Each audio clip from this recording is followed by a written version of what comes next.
What's up, everyone? This is episode 4 of The Red Room, and today I got one of my really great friends here who came up with this little thing, and not little thing, but you know what I mean. It's this just one of many real good stuff.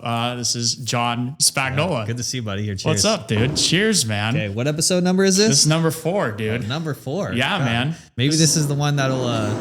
Maybe this is gonna be the one that takes you to the viral space. Yeah. Like sets the rest. Sets the rest off. That's it. So John has a huge facility with this company called Ublendit that's based out of Scotts Valley, California, where we both live. And he is a master at creating just great alcohol. And so I'm not going to steal the man's thunder.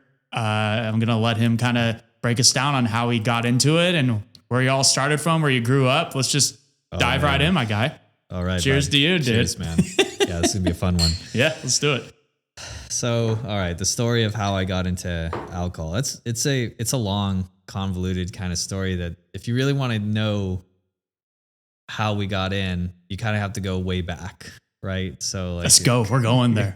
We're going there. So like, if you want to go that far back, I mean, I actually went to school and really was into like music, and I wanted to be like a film composer. And then, you know, after going through the whole scene there for trying to become a film composer in LA, I got recruited and started working for a reality television company. And the reality television company, you know, we essentially just came up. We didn't come up with that many of our original ideas. We did, you know, at first we were doing that. Then we got prompted by the studios, and we found that we were really good at developing shows. So we developed hundreds of them. Like the two that kind of went were Storage Wars and 90 Day Fiance, were the two that kind of just went. That's sick. Right? Real popular shows if you haven't heard of them. Like, I mean, who hasn't? I don't want to take too much credit because like we were just developing it, so the network would be like, hey, these are interesting worlds. I think, and then we just go in and try and come up with something cool. Yeah, right? well, you crushed it. And just figure out how it was going to work. So like how many episodes it would be, like what is, you know, the format of the shows, who are the main characters that would drive the shows, and you kind of learned that everything is. And I know that you spent time in the world as well, but there was like some lessons I learned, and one of them was, it doesn't really matter what the world is. You just got to find good characters. Yep. You got to find people that are super interesting. Yep. And that kind of changed everything for us, because then we started just finding the craziest, funnest people. Because somebody explained it to me once, and I'll never forget this. They said, you could put the most boring people in the most interesting world ever, and it's going to be a totally boring show. Or you could put the funniest, coolest people ever into the most boring room, just a room with nothing in it, and it's the best show you've ever seen. Oh yeah. Right? So the world is cool, but it has nothing to do with like whether the show's going to be good or not. Yeah. Right? So that, you know, that kind of started driving stuff. But I met so many contacts while I was doing that. I met like, this guy, Mike Torsha. Mike Torsha was like the guy who trained Matt Damon for the Bourne movies and stuff like that. He worked out with Arnold, super good friends with Arnold Schwarzenegger. Right on. Super good friends with tons of people, you know, so, and, you know, over time, I've been able to have some of the coolest experiences with this guy, like going and, you know, being at a restaurant and Arnold Schwarzenegger walks in, we get to hang out and have lunch with Arnold Schwarzenegger. Like, you know, recently we're with Rampage Jackson and Ron Perlman, and we had dinner there, and those are pretty cool guys. Especially, I love Rampage. Shout out to Rampage, man, for watching this. And then, yeah, so that was cool. But through him, met a big network, right? And then kind of got burnt out of that world after a while. I learned that a few people make a ton of money. It's really crooked. So, you know, I won't go into that part of the story right now, but been there, done that. I get you on that. Yeah, I got taken advantage of quite a bit. And I was just like, you know what? I don't need this. I'm out. So left. I actually left. It was fun. I met this French girl who was one of our interns, and I was like, yeah, I'm just gonna go to France with her. So we like went up to France. I had a relationship with her for like 5 years, not all in France, mostly in the US. But kind of wanted to try something different. So we actually went into, which kind of actually goes a little bit to what, real estate theme. Yeah. Came back, met Ryan Buchholz, who is one of the coolest guys I've ever met. Yeah, And Ryan, we got to get you on here, dude. Yeah, get Ryan. Got to get you on here. He's somebody you actually should really have on. He's a super smart guy. Yeah, he's cool. But Ryan was like, hey, I want to do something cool. I want to do something different. And if you can make it real estate themed, like maybe we can do this. And he's always got a bunch of ideas. He's a clever guy. And we decided, we didn't really know how to run or build a business. We've never tried to do it before. So it's just, I got myself and one of my super smart friends who is today, he's killing it at Google.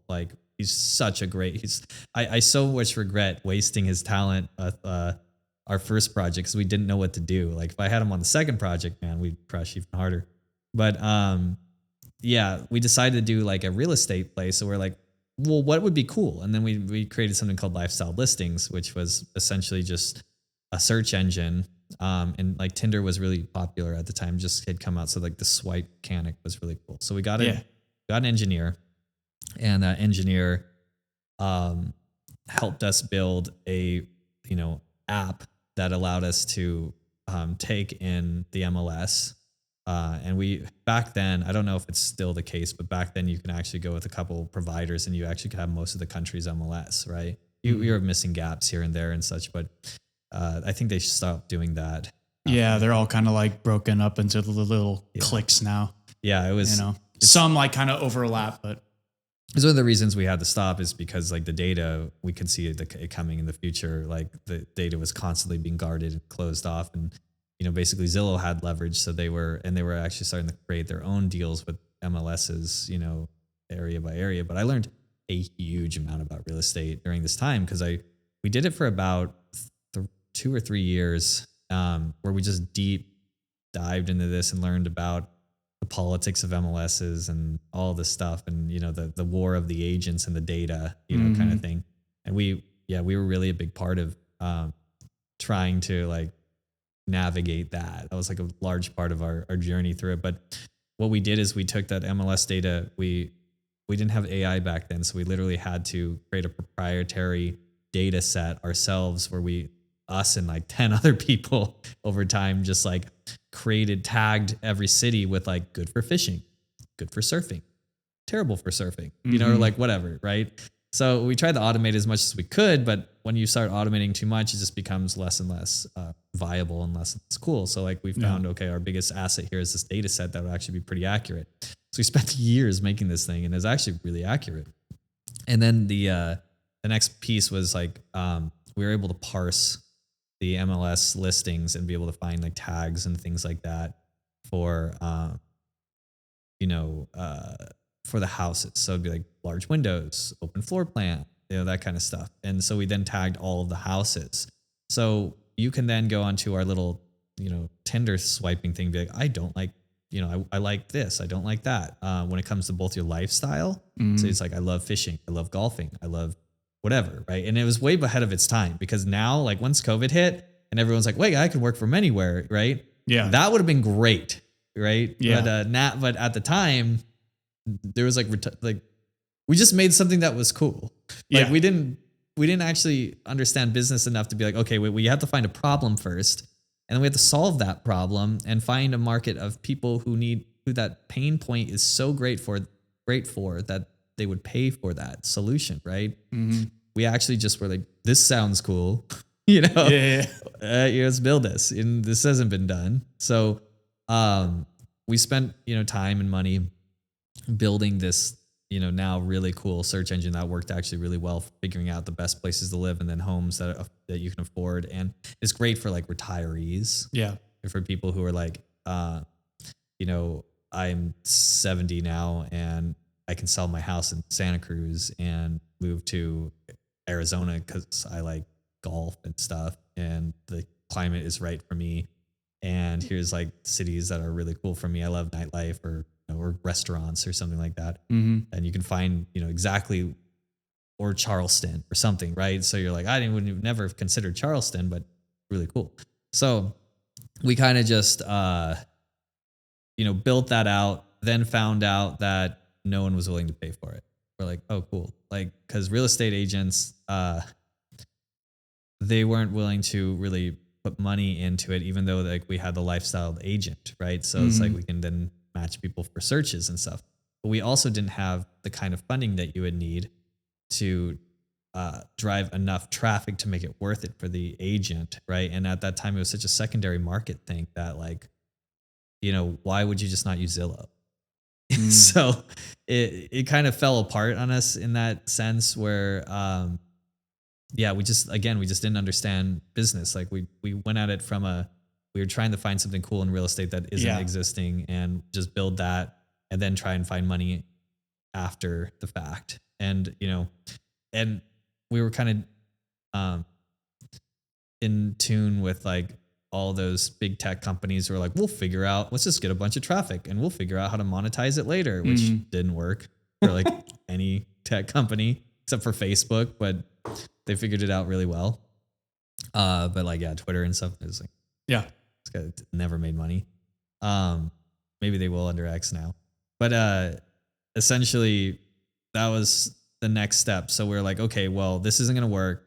And I also hate tech now, I want to get out of tech because, the next venture. Yeah. And, dealing with engineers and such it was really difficult because, engineers I find have like a really different brain set, like a mindset of, I have a creative mind, right? So when I go and I'm like, hey, we should have this be like a window pop up and then you just cancel. You say yes or no, that's it, right? They're like, well, okay, well, I did that functionality, but I added to it and made it better. So it's like, I have the window up, but like, what if somebody accidentally said no when they meant yes? So we have to have the second window, it's our sure window. And then like, what if, it's like, it just keeps, I'm like, no, you don't need that one. It's like, you could just keep it simple and really clean. And and then they get mad and they'd argue and no, I'm right. You don't know anything. I had something similar like that. I was recently helping out a friend and we were building like a website like that. And she had engineers that just didn't understand the creative side. I'm like you, I have the creative mind, and it's just like the website looked like it was made in like 1999. You know what I mean? Windows 98. Yeah. And so I'm just sitting there and I'm like, okay, I'm going to pull up a couple different websites to show you. You see X, Y, and Z. It needs to look sexy as like those. And yours is again, like 1999, 2000. Totally. And then once you kind of like show them that, it's slowly, but it's the separate minds. Cause it's, so there's like functionality over everything. And you're like, but even like to the point where it's too functional and it's like, it's not functional anymore. Yeah. Cause like, you have like are you sure button? Then you have like another are you sure button that are you sure for sure? It's like, that's how I feel about Facebook. It's like they update something and I'm like, it was fine the way it was. And now there's like this whole other backside to it, Yeah, I used to get so frustrated because I'm very much I love to have stuff just be magnificent and like a really cool websites and really cool, awesome graphics and awesome. Like I don't want to do anything unless it's just so cool. Same. Right. And then and then I remember when we were doing stuff over in reality television, we'd build these sites and, there was the company had this site that was like getting a lot of traffic and it was like getting a lot of inquiries and everything from it. And it looked like it's from Windows 98. Like it's so old. So like the Internet One, I called it. And it was so bad. And I was like, no, we should make a really, really cool website. So, and I have all these talented people around me. So I'm like, let's take Warner Brothers website and let's just rob their layout, like what they did. And I was like, okay, they have this like big thing and it has sweeping photos. I was like, we have all these shows, like go grab a cool image, make a sweeping thing. I was like, okay, the next layer down, this is what they do. I was like, just do that. And it was so cool. And I was like, oh, this website. And we even had like, because we were like 22 did this, so we just had no idea on shit. We just wanted things to look cool. Yeah. So I remember we even had fake ads. Had like the Google had like, it actually, we just like made our own. Who are these guys? Like we're so big that we have ads, on our site. I love it. That was so funny. Now I think about it back, like now I'm just like, wow, that was so funny. Yeah. So dumb. But we just wanted to look legit, right? Yeah, and Fake it till you make it. Yeah, we were trying. We were literally trying to fake it till we made it. Yeah. And we eventually kind of did. So, but the thing that was frustrating was the Windows 9 was like we were getting so much business off the Windows 98 one. They didn't want to switch it over because at risk of messing up the cash cow, right? So, we created like a different site for it with a different URL that was very similar. Then we tried to like backlink it and get it so it'd be higher in search results and things like that. And that it just got no traffic. So the other site just crushed it. And it was like those internet one.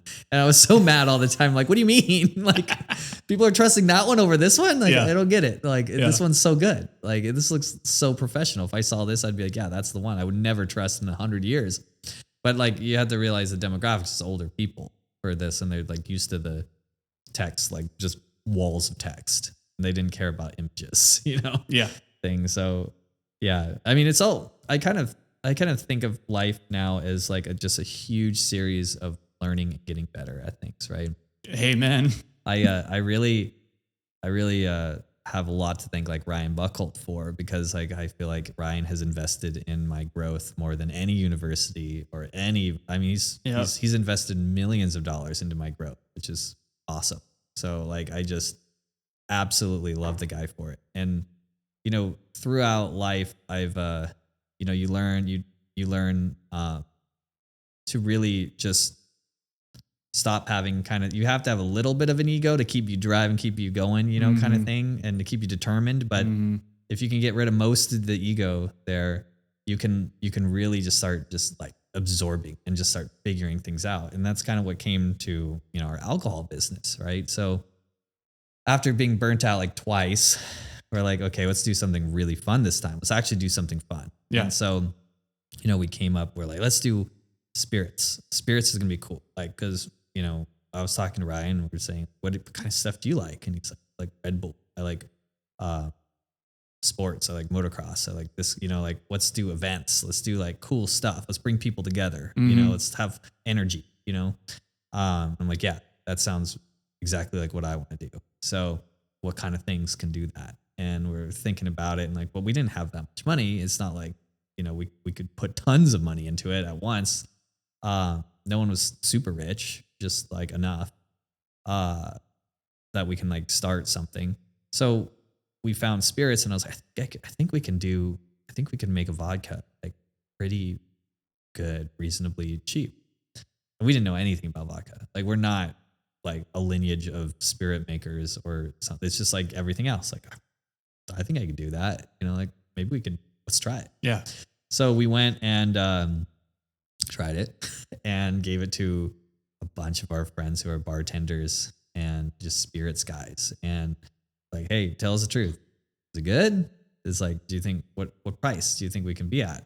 Right. And yeah, this is actually really, really, really good. And now it's so funny because even I think of the product we first came out with, it's so bad compared to the ones that we have now. Yeah. Like now the product is very refined after 7 years of working on it and actually getting really good at it. We had no idea what we were doing back then. So we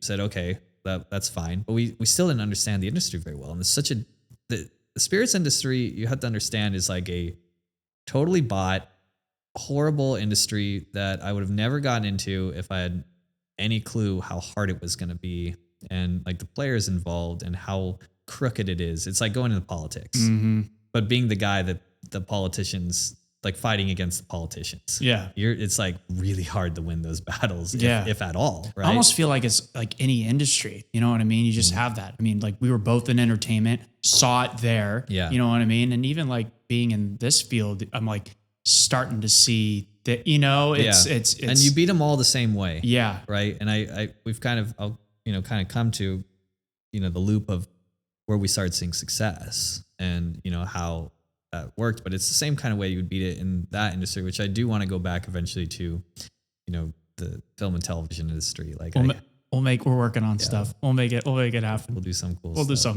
We'll do something cool. Yeah.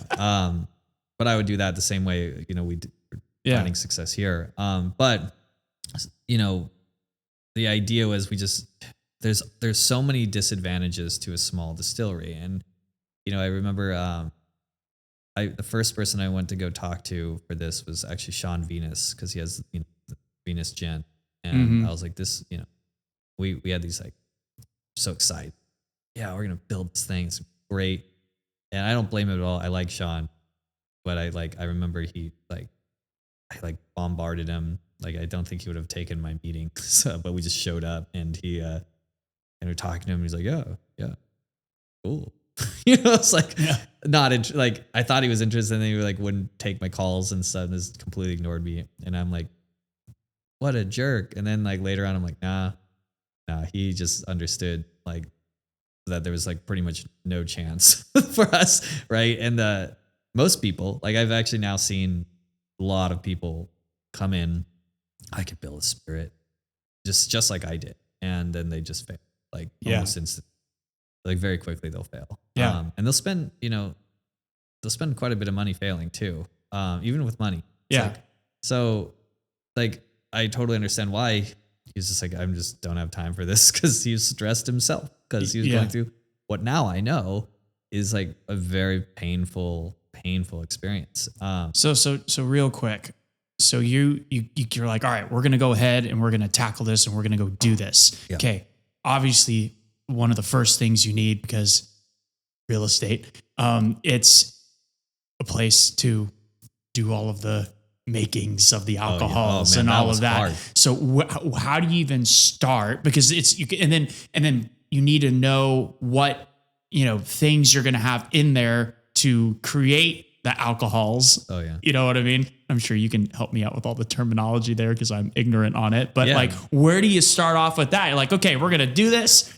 Let's go out and do it. Where do you where do you go? Finding a space was the first challenge, and that was actually a real challenge. And did you want to end up in Scotts Valley, or like where did you want to go? We just wanted to be somewhere drivable. California, drivable, like without having to go too far. Yeah, but we looked in San Jose and things too. But I really wanted it to be, you know, in my hometown area, I like Santa Cruz. I wanted, you know, originally we actually started in SoCal. So, you know, I was living in Aptos at the time. I was trying to find desperately somewhere. We didn't have a ton of money. So, and there's not a lot of available options, because you have to understand your zoning first. And there was very minimal place for the zoning that we needed. And, you know, then you have ABC and TTB have to give you licenses, and you license and bond a place. You don't bond a brand, you bond a physical space. So you had to find the space first before you can even apply for the license. Then you don't even know if you're going to get it. So, you know, you can hope, and you can, you know, do a good guess that they're probably going to say yes on this one, but they have to come out and all this other shit. It was so you could literally like have this property and be in it, and then they just like turn down your license, and you're like, well, totally. You can do a 2-year lease on it and then be like, I can't. And we're trying to like get people to be like, hey, can we like lease this and sign everything? But if they like say no, then you let us off. And I'm like, oh. So and the smallest, because I'm so glad we were looking at like just ridiculously small things at first, like things like, hey, let's rent out this space, like 500 square feet or something, or whatever. And like, just, how about that? You know? And, it was absolutely terrible idea. And, you know, if we would have done that, I don't think we would have made it very far. But we got the opportunity because of the Fontana family. Their family owns just so much stuff. Like they owned these properties in SoCal that were like garages. It's like, it had like almost like a little condo on top, and then like a garage space on the bottom. Right. But they're commercial. So they were like the correct zoning for what we needed. So they had one available. So we rented it. It was like a couple grand a month or something. And that was like so much. It was holy shit. It's like eating up our cash. you know? And now it's, God, now we're at like 72,000 square feet. Like in good old Scotts Valley. Tens and tens and tens and tens of thousands a month, like huge money month. And I'm like, wow. Yeah. So when was that point where you're barely scraping by, you're in SoCal, you're rocking it. At that point, what spirits did you have? And then when was that moment where you're like, okay, we need a bigger facility and you go to Scotts Valley? Yeah. So like the big game change is when we got Grocery Outlet. So we were doing all right. We just didn't know. And what year was this, by the way? So we started in 2017. 2017. Yeah. So I remember we were going through and we were just we're trying to get as many bars and restaurants as possible, and just to give a little. Are you just like door background, knocking, kind of like the us in real estate? Or are you just going up to like how do you? That's how you do it. But the thing is, everyone says no, so you have to figure out a way to get them to say yes, because you have to understand a little bit about the industry. So there's basically 3 players really here in California. There's pretty much 2 that are the main distributors, and you have to use a distributor mostly, right? So those distributors, they make billions a year, billions and billions, and they do not play by the rules. They break all the rules. They're constantly breaking the law. They don't care. They get audited every year, and they go, and it's really hard to catch them. And if they do, they're like, ooh, $50,000 or $50 million fine. Here you go. Like, we won't do it again. We promise, and they do it next year. They just keep doing it. Yeah. And they'll never stop. Like, why? Because Southern, which is the biggest one, I mean, they started back in the days of Prohibition. And you remember the Mafia was like the biggest company that would do all of the whiskey runnings and like, the bootlegging, right? So, and they which eventually tied into NASCAR, which is a whole other thing. Yeah. I'm a huge history buff, so I love that. I love history too. But yeah, man, like those bootleggers needed some protection. So they went to the Mafia. The Mafia's like, hey, we own the police and we own everybody else, so we'll make sure your stuff gets transported safely. They were a distributor. Just transported safely, but you got to give us a cut. So, and during the time of Prohibition, this turned into, at the time, you like do the currency equivalent, it was like billions of dollars, right? Account for inflation. So all of a sudden they're making billions and billions and billions of dollars, being a distributor basically of alcohol. And then one day Congress was like, actually, we're going to stop that prohibition thing. They're like, what?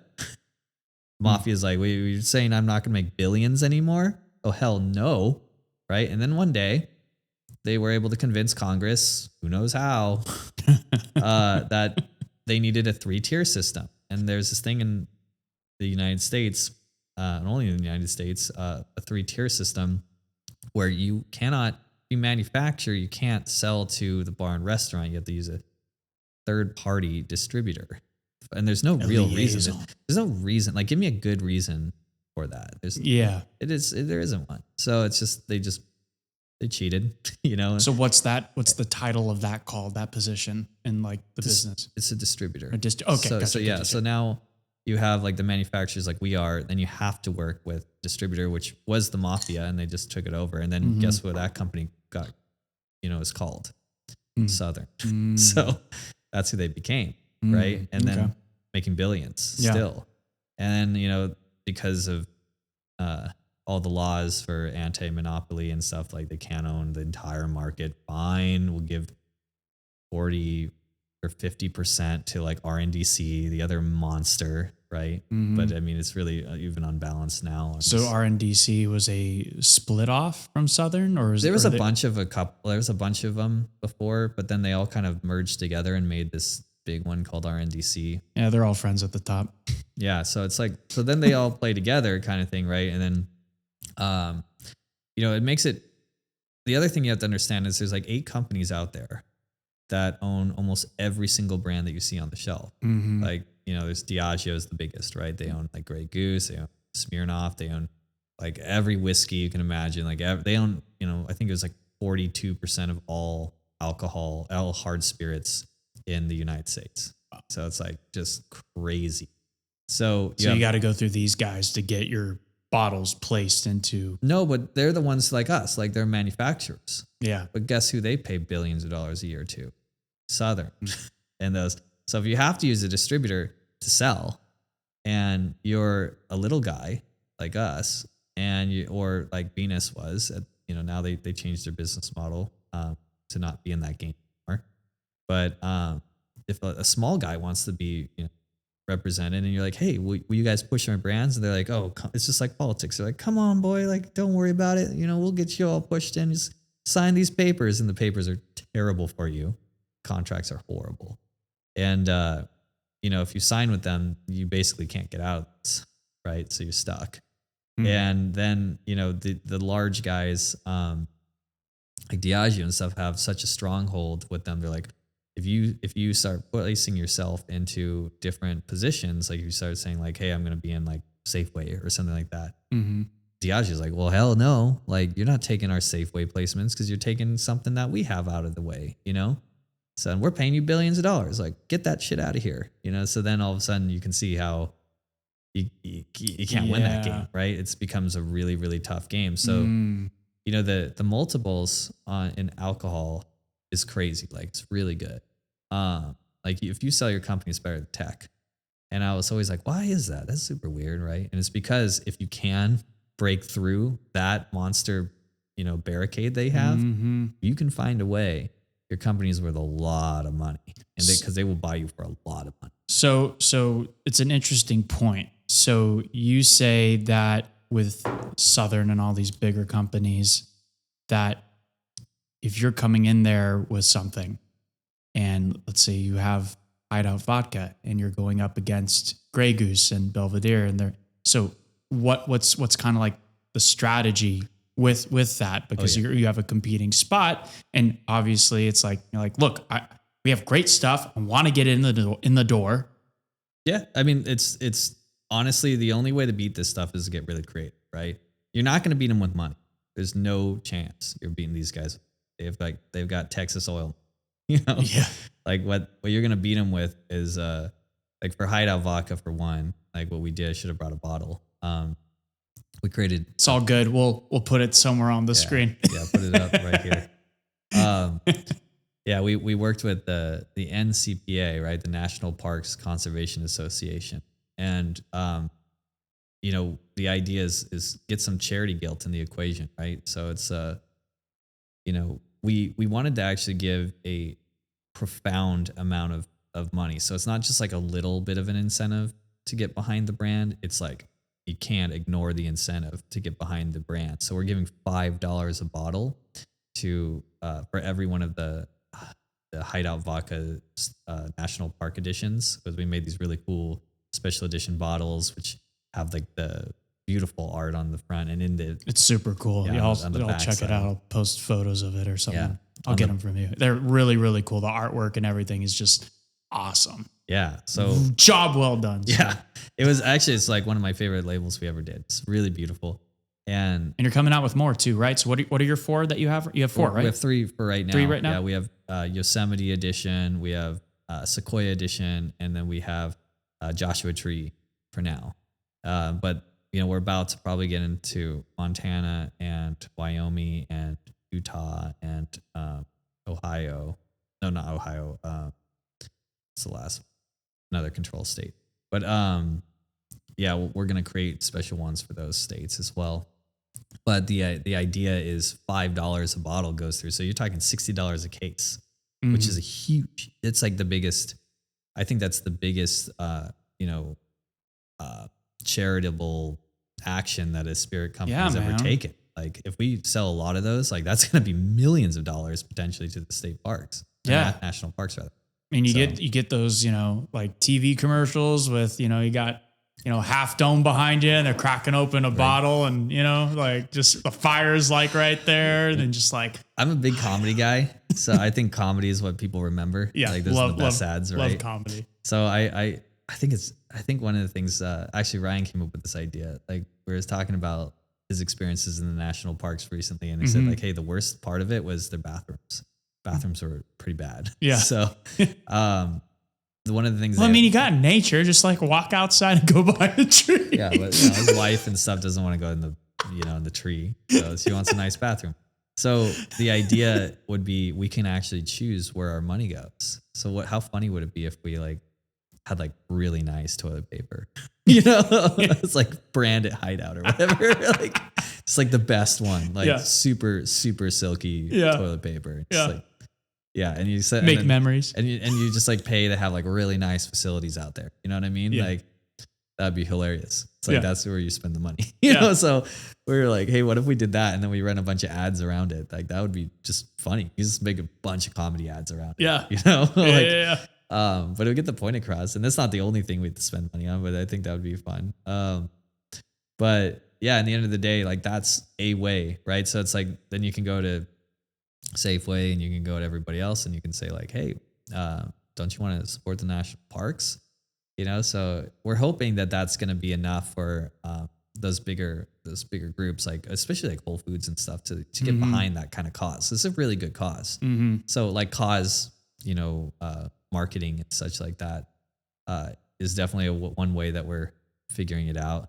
Yeah. The other is just like we're doing a lot of celebrity deals. Like we're with the Vanderpumps, we work with Cheech and Chong. We did a vodka. Hold that one up for the camera. This is the bourbon we did for their new restaurant for the Vanderpumps right there. Yeah, that was fun. We also do really great stuff. Whole nother line too with them too. That one again supports their dog foundation, the Vanderpump Dogs. That's great. So yeah, animal lover at heart. Yeah, shout out to them. That's cool. Yeah, really like that foundation. Super. I think it's the coolest thing they do. I don't watch the show, but I've experienced their dog foundation firsthand a few times. You know, it's just excellent the work they do there. Yeah. So that was cool.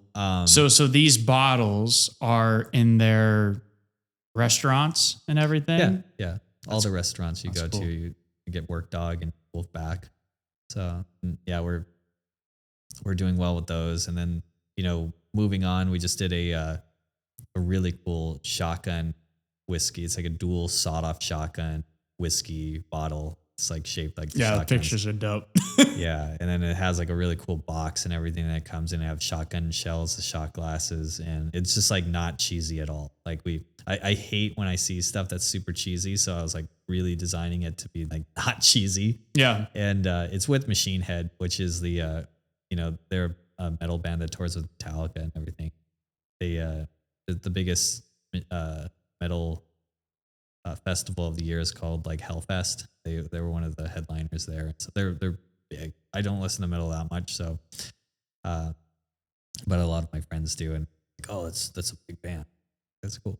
But yeah, things like that, things we can sell online, we can actually get away from that 3-tier system, right? And then you don't have those bullies in your way. And so a lot of our income has been actually making this shift over to like, hold on, we built this incredibly good funnel. And then we started saying like, how good can we get this thing? So I started working on, it's one of the things, again, you learn from everything in life, right? So like one of the things I learned from when we were doing lifestyle listings, the real estate thing, is building funnels and doing meta ads, right? So back then it was just Facebook, but now it's Facebook and Instagram, whatever. So WhatsApp. Yeah, I mean, we don't really advertise on WhatsApp. But, but for us, like that was incredibly successful. Like we were able to get our cost per click down to like, you know, 5 to 7 cents a click, which in the alcohol industry is insane. Like the average in alcohol is like 70 cents a click, and we're down to like 7. So, you know, that's a huge amount better. So then we get thousands of people to the site, and you know, we kind of just got smart, and the way to get it down so low is you got to get people sharing, right? So that's the only way to get the cost per click that low, is it once you start getting people sharing it enough with their friends, because those clicks count when you share it, but it doesn't cost you anything. So that's how it gets so low. So everything we do, we try and do like in a viral sense, like build a shotgun thing that's super cool. And it's like, oh, I got to share that with my buddy who loves Call of Duty, you know, or whatever. Yeah. And then you just share it with these 3 guys, and those 3 guys click. And then I just got 4 clicks for the cost of 1, you know? So it's like, that's how we're like, okay, now it's starting to make sense. And then we built out our platforms and built out everything so that's super efficient, super good. Landing pages started being able to really be data focused and be like, okay, like what's working, what's not working. Okay, make adjustments. When I run these things, I get like so consumed and I just disappear because I get like stuck into them, because it's like you're just okay, this isn't working. What do I do? Change this. Okay, let's change this element on the, and sometimes the smallest elements, color change, little things will make a difference. Yeah. You know, it's like, you have to make people feel like it's an authentic, creditable site, which is actually pretty hard to do these days because there's so many scams. Yeah. So, making that constantly, making it feel more professional, and you have to get really good. Like things can't look scammy or crappy. Back in the day, you can be like, whatever, click on my thing, Windows 98. Yeah. And people would. But now everyone's like, no, that's like definitely a scam. So Yeah. even now, like I have like such professional sites and, you know, for like the judgeswater.com and Hideout Vodka and all these things. And, you know, still people are like, oh, it'd be great if it wasn't a scam. And I'm like, why do you say that? It's not a scam. Don't put that on my comment thread. Yeah. So like hide those comments. You're like, what are you? But people are, I was like, do you really think this is a scam? Like, but people just don't trust anything. Yeah. Talk about the Judge's Water bit and like the idea you came up with that too. Because I thought that was pretty fun. That was You cool. showed me. Yeah, so the Judge's Water was a collaboration with Cheech and Chong. It was our first collaboration with a celebrity. So fun. Yeah, so we were trying to think, like, I don't like to do things that just feel unauthentic, right? It's got to feel authentic. And we were like, okay, well, Cheech and Chong are weed guys. Like, they're cool guys. They're funny. They're nice guys too. But when we were meeting with them, you know, we tried to figure out, how does alcohol relate into this picture? Because we don't want people just feeling like, oh, these guys are just bought out, they're just doing whatever, right? Yeah. So it has to fit in their world. And for a while, we were brainstorming, like maybe we'll infuse it or do something that the taste is crappy and you can't do it with actual THC or whatever. You just can't. It's illegal because the TTB doesn't approve it. Interesting. So, and yeah, so we're like, you know, it's got to have something. And then eventually, you know, we came up with the idea of, what if we actually just made it a bong conversion, you know?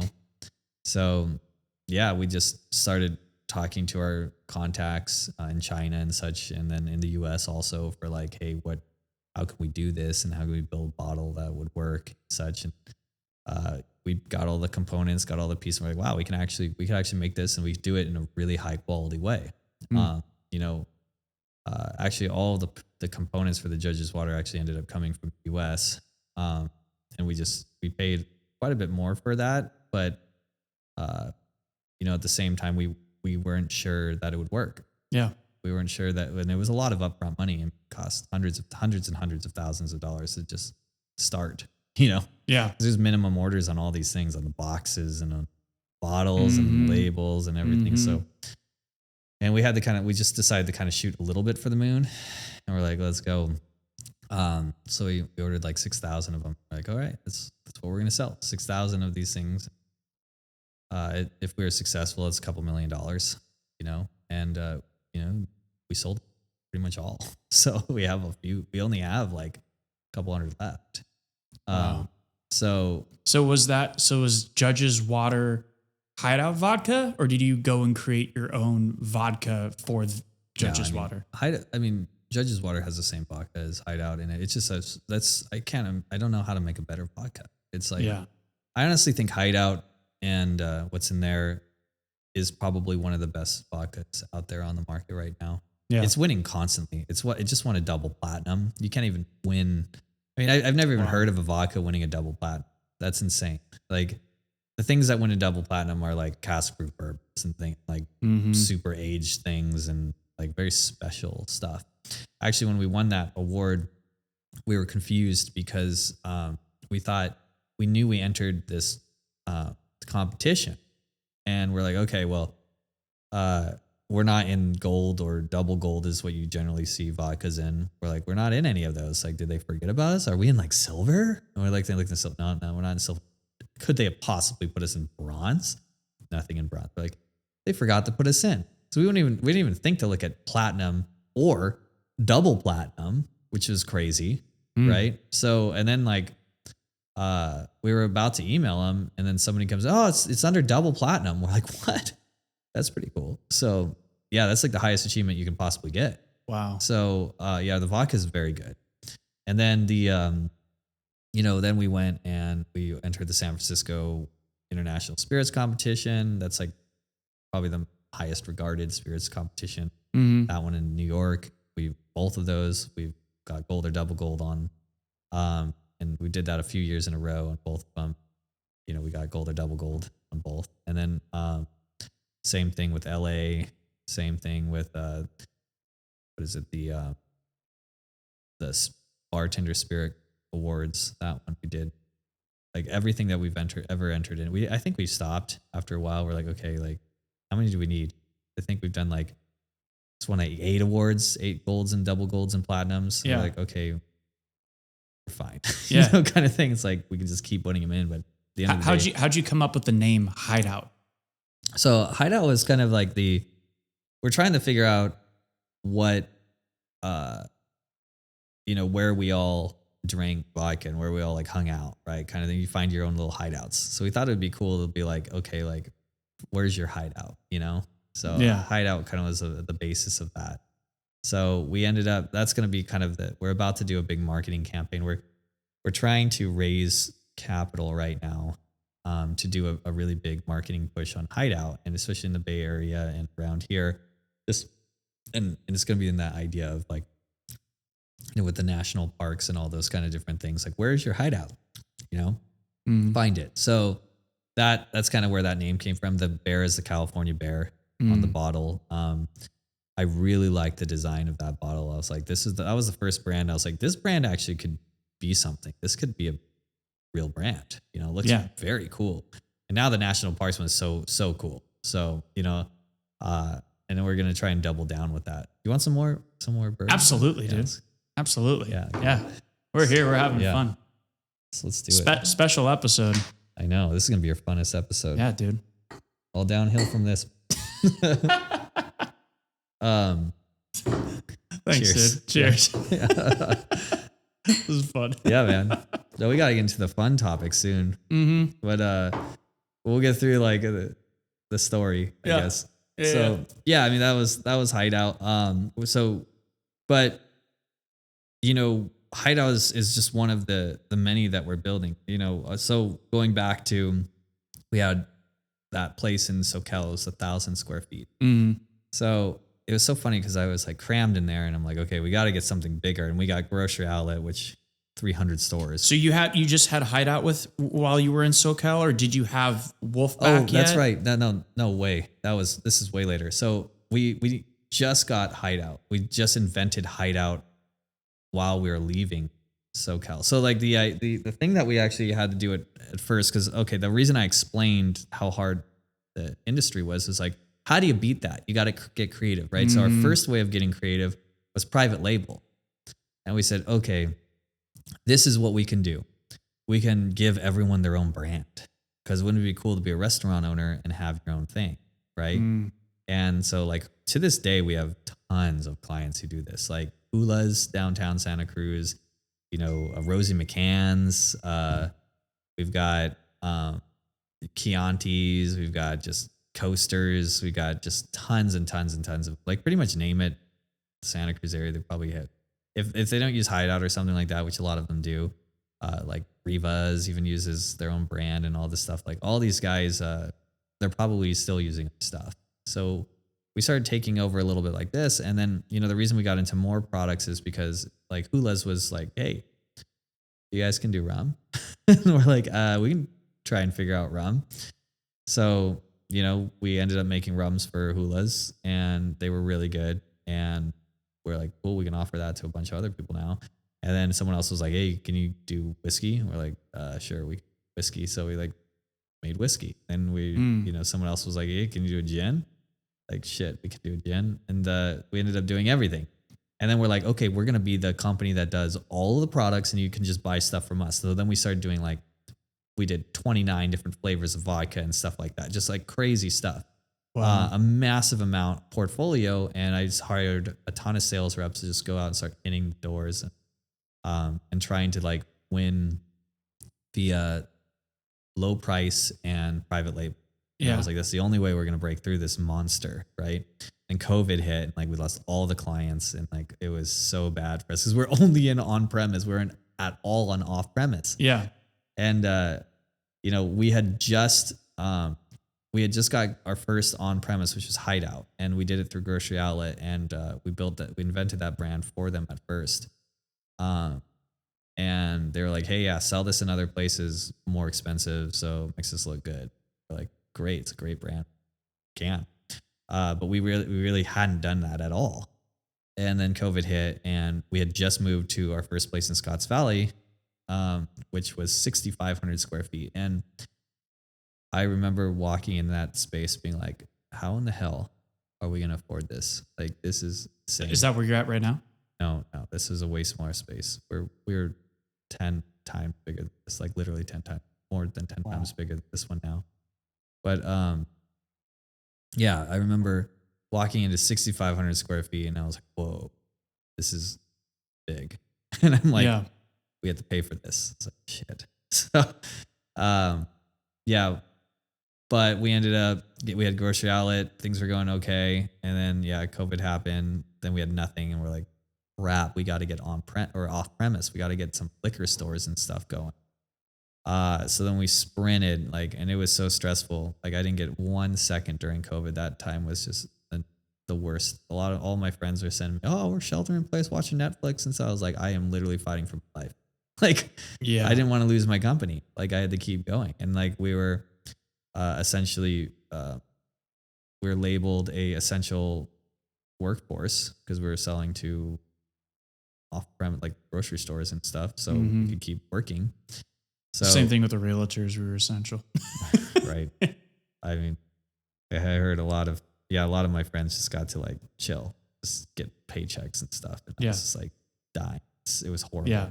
So you're hustling and grinding through all of that. So much pain through COVID. Yeah. And I remember. What a fun time. And I didn't even qualify for a PPP. It was so stupid. Because we're such a small company that, even though we were hustling so hard, because we had made no money before, we weren't very big. So it was really easy to make more money. Right. Mm-hmm. So a lot of people were quitting their other jobs. So I was like, hey, come and help us. I'll pay you. And we need more sales force to start hitting the liquor stores. So we ended up hitting a ton of liquor stores, growing. We grew our company 300% in that time. Not profitable, but still grew at 300%, still losing money.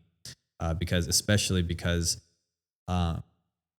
during that time, China was sending us glass, and we're buying our glass from China because you could not buy glass. Actually, this is why now we still buy glass from China, is because during that time you could not. There aren't really any manufacturers in the U.S. for glass. There's a couple, but they're so over. They just work with Tito's. Interesting. Right. And they're just super slammed. They won't take new clients. So you don't have China glass. And there's a lot of companies here that they're resellers of glass. Right.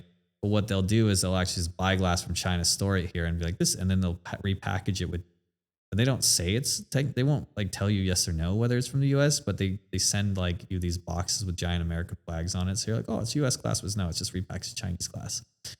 That's all they do. Wow. And they upcharge you $2 a bottle. It's crazy. You're like, what the hell?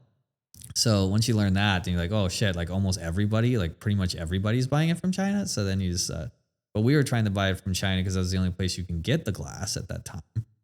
And it was $19,000 per container just to ship it. Just to ship it. And so you're talking $28,000. Just to give you perspective, I pay $2,000 now a container to ship it over, versus 19. Wow. So there was no way we could be profitable in COVID.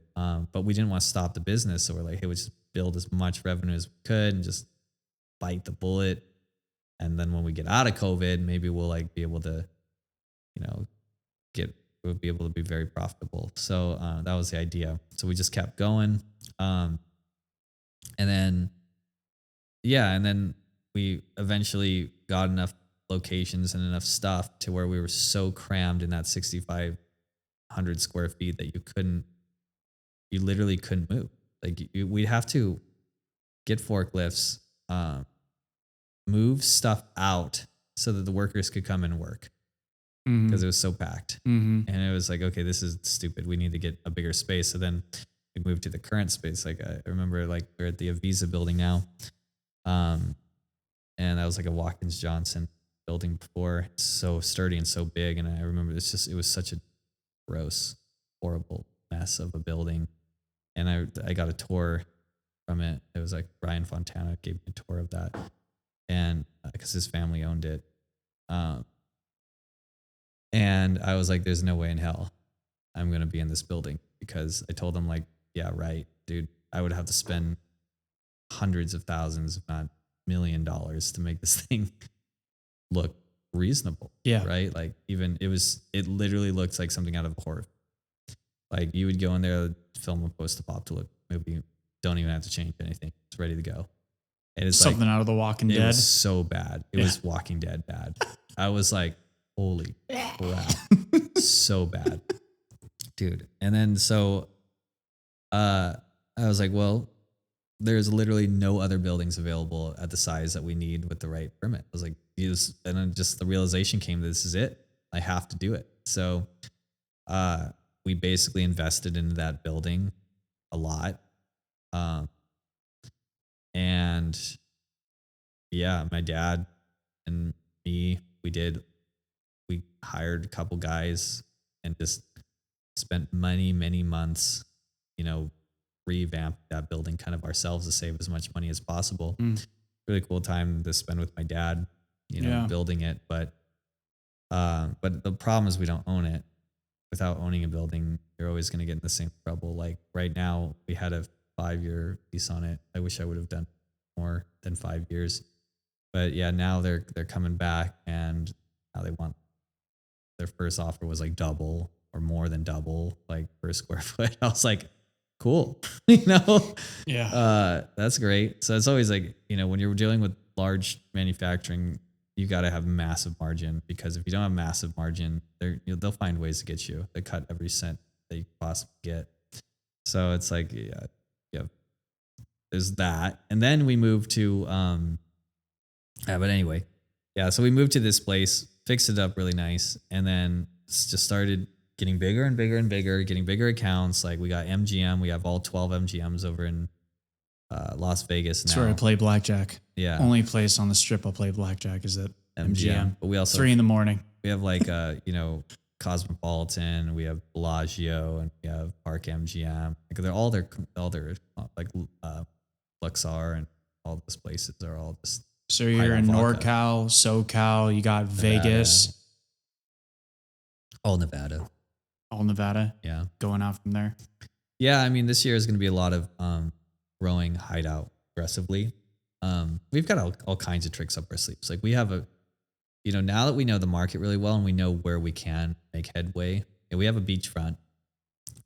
We're not trying to be a little company. We don't want to back out. We want to like keep growing and being a massive company that employs a lot of people that want to do something really cool for the community too. Mm-hmm. Day by day we are getting smarter too. So we're finding like, okay, we're never going to win this way. Why don't we do this, kind of thing. So I really like our strategy for 2025. And I've decided that we should raise a little bit more money, not a huge amount, a couple million more, so that we can go after the marketing campaigns and double down on the things that are making us a ton of money. Like Cheech and Chong made us millions of dollars in a few months. It's like, let's do more of that.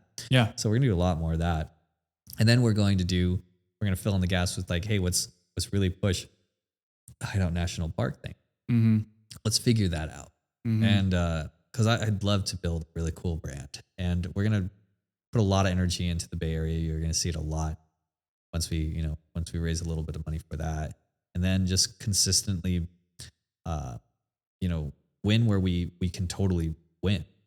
Stop hitting walls, because you're like, there's such a. I see it all the time. I did it myself, and then I try and warn people of the same thing, and you kind of watch them. These are successful business people who already have really great companies and a ton of money, and they will just go. You'll be like, don't run into that wall right there. You're never gonna break through. You're just gonna run into that wall, and they're like, no, I'm so great at everything. I built $1 million business, and I could do it. Watch me. They hit that wall and they just die. And you're like, no, I told you. And they're like, well, that was weird. And you're like, well, I don't want to do this anymore. So, kind of thing. But you run into this and you have to run into that wall once because you think you're better, that you're like, I can do it, I think that's just life, dude. I mean, just that's totally life. It's just in different aspects of it. It's like, I'm going to head off in this direction. I'm going to and then you hit a wall and then you just keep ping ponging. I've heard, just growing up, folks would mention that saying, that's literally life. You think you got it figured out and you just start ping ponging off walls and you eventually get tough. Somewhere. Makes you tough, man. Like I'm a big advocate of, like kids growing up and stuff. I'm like, go let them play. Like we just did dumb stuff. We would, those Power Wheels, the ones that like, you had they're like battery operated and you sit like two little 5-year-olds in and they just drive around. Yeah. So like when those first came out, me and my friends and I were like lucky enough to have a couple of those things. And we got older. They, wouldn't work anymore or whatever. Or we were too big for it. So we gutted them and we would go like I grew up in Corlitas. So there's like one ginormous hill around. It was Allen Lane. And I don't know if you know Allen Lane, but that thing is like a 1/4 mile. It is so steep. It's like you can go to Mach 12 on that thing. Yeah. And we would, I don't know how old we were, like 13 something. We would just walk these things. And it was so much exercise. Like we'd walk like straight uphill it would probably take us 35 plus minutes to walk up this hill, maybe more. And, there were some turns and stuff. Like it was really dangerous. But I mean, not that many people, that was like 98 or something like that. Or no, like 98, like 99. Maybe 97 or something. And like there isn't that many people around. So literally we would just bomb these hills and go so fast and just eat crap and just hurt. And you learn, but then you become tough.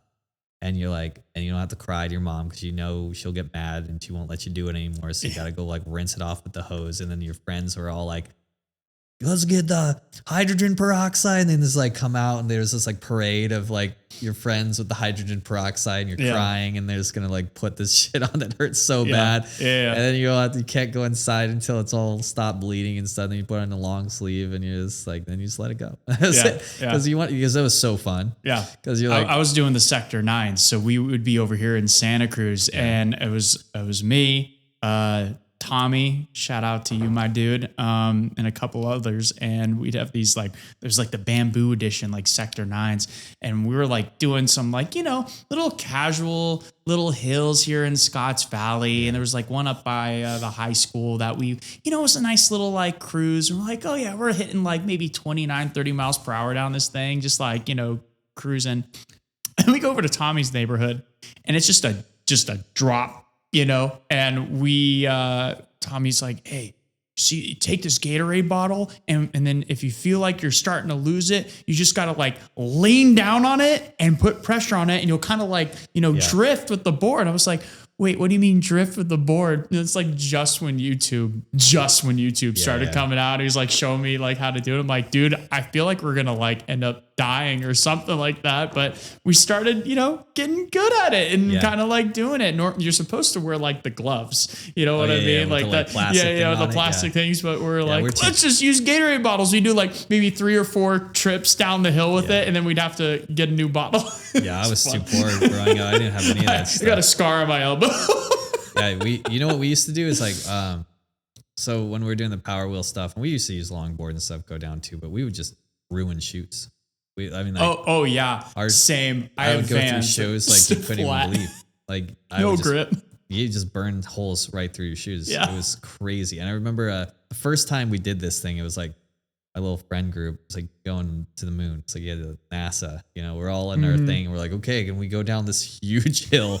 And we piled onto one. So there's 4 of us. There's one person in the hood, 2 people in the seats, and then one person hanging onto the back. And everybody had to put down their feet. Like the back person would just jump off, just hold the thing, just try and slow down. It was so funny, dude. But like, I mean, we used to drink out of the hose. We used to dig holes. I'd take the hose and like literally put it in anthills and then turn it on, and then they'd all come swarming out. We used to do that with like not wasps, what were they called? Yellow jacket. Oh yeah, like, shit. My favorite. We're so but you just get hurt. It's okay, and you kind of just figure stuff out. You're like, okay, don't do that. Yeah, you know, kind of thing. And it's all right. Like sometimes, like learning, man. It's life, and you get tough. You know, and you need, if you're gonna get in the business, you better be tough, because like there's this whole idea of CEO. I remember I used to even have that fantasy of like, I'm this cool CEO, and it's like work for myself. It's like, that's not. Then you realize like what it actually means, and it just means you get kicked in the balls like literally 5 times a day. I mean, and then you know, especially when you have no money starting out, honestly, you just get constantly kicked in the balls, and then you know, you're like, that's horrible, and then you don't get any time off because you're just stressed all the time, worrying about, okay, I like, if the company goes down, it's my fault. Like I have to work enough to make sure that it doesn't happen. I guess if there's some time where if you're like super successful and like, okay, it's kind of got this thing on autopilot, I guess like you can get there, but like how many people get there? Like there's what, like 1%, maybe? Yeah. You know, maybe. It's like of all the people who try. So you got to get tough. It's, you know, I think one of the greatest things that I remember like reading about and seeing and thinking like, oh my God, that's so true, is, you know, when people look at like car commercials on TV and they see, you know, Ford and they see Chevy and, you know, all these other companies. And I'd always ask myself, I'm like, how come Ferrari and Lamborghini don't have commercials on TV? And someone said, the people that are buying those cars aren't watching TV. And that just opened up. That's a good one. I like that. My mind. And I was like, wow. And I would, you know, God, growing up, I was a really big like video gamer, almost sponsored for like Halo 3. I was really good at that. But I'm sitting there and I'm like, you know, is that really going to go somewhere? You know what I mean? Yeah. Is that really gonna, like, you know, of course now they have all the esports and the Olympics just came out with, hey, we're doing the E-Olympics. I'm like, do I put back on no, past stuff. But it's that thing. It's like, you know, you wake up every day, you have 24 hours. I mean, well, technically like 12, maybe 13, 14, 15, if you're really waking up early. Shout out Uncle Mark if you're watching this. Love you, dude. Works in the fruit business. I got to get him on this. He's a cool dude. But it's that thing. It's like you wake up every day, and, you know, if you're not putting in the effort and the drive to get where you want to be, you're not going to make it. And that's where it's just like, again, the people that have the Lamborghinis and the Ferraris and the people that are doing that stuff are the people that put in the time and the hard work, where they were getting their nuts kicked every step of the way, but they didn't give up. And I think that's the big part of it. It's like, whatever business you want to go into, whatever it is, I think, honestly, you just got to, it's all the same. You just got to stick with it. I can't tell you how many like cattle call auditions I would go to, like just doing the whole acting thing down in LA. And, you know, and it's like, oh yeah, we're looking for a blue-eyed white Caucasian guy. And I, you know, like, you know, athletic, and I show up and there's like 50 of me, you know, and it's like intimidating because you're just like, whoa, I thought like I was special. Totally. You know what I mean? But it's just like, you just got to keep going. And it's not just keeping going. Like you got to do that. Sure. But what you just said was actually like the biggest point. And it's, you got to find a differentiator. Yeah. You got to find why you over everybody else. Mm-hmm. And because there are thousands of people, millions of people just like you wanting the same thing. Right. But like one of the big profound things that actually really hit was there's actually another podcast who I've been on a couple times. And this guy is all about creating your own category. Right. And this was a huge deal where it really is category creation is everything especially in a saturated space, you got to figure out what your category is, right? In my industry, an example of somebody who did this extremely well was Screwball Whiskey. Actually, to this day, I talk to my team all the time about like, hey, we need to do something like this is what Screwball did. We got to do what they did. Like they decided, hey, why am I fighting in the whiskey space? I mean, they didn't even try to fight in the whiskey space, but like, you might say like, why do I fight in the whiskey space when I could completely go around them and I can create something no one else has? Peanut butter whiskey. No one else is doing that. It's like, but they actually created a space for it. And I was like, why is that so successful? And then I remembered when I was working in film and television and I was like 21 and I wanted to be in a rap session with like the DP, director of photography, and like all these like people that were really cool that I respected a lot. And they're like, let's go to this bar and let's all have a drink after the rap, right? And they were all drinking like Maker's Mark and stuff like this. And I was like 21, like, ooh, So that was heavy for me. And, but Jack Daniels had just come out with Jack Honey whiskey. Yep. I remember that. And I was like, some honey whiskey, just like theirs, kind of thing. And then it was easy to drink. And it was a bridge for me. It was a bridge because now I drink 112 proof bourbon. That's like, so that there's nothing. Shout out Wolfpack. Yeah, there's nothing stronger than that. So I've like come full circle. But but the idea was that allowed me to get into whiskey was because that was way more tolerable. It's delicious and I could sit there. I could drink 2 or 3 of those on rocks. It was great. And I was one of the guys, right? Yeah. So I was like, okay, that bridge idea is still true. And that's why people drink peanut butter whiskey is because the girls, like I was at a wedding recently and all the girls wanted a shot of whiskey, but they couldn't drink whiskey. So we had to have the bartender create some whiskey little cocktail shot thing that was like super weak. Yeah. And I was like, okay. But I was like, if they had peanut butter whiskey here, they would just shoot that. It's like, there you go. Or if they had Jack Honey, that's its own category. Yeah. Right. So now you're talking, you just built, they invented the category, but you can have your own subcategory in that category. Right. Yeah. So it's like your own thing. Like, what is it that you can't get anywhere else? That kind of thing. Like, why do people choose you? Oh, it's a sweet thing. I like peanut butter, kind of thing. So you can do that in every industry. I was like, one of the things that I'd like to do this year is one of our investors is in the Philippines and they own a ginormous distribution company. And why don't we build our own category in the Philippines? Like, why don't, what are flavors? Like mango is the obvious one, but there's way cooler ones.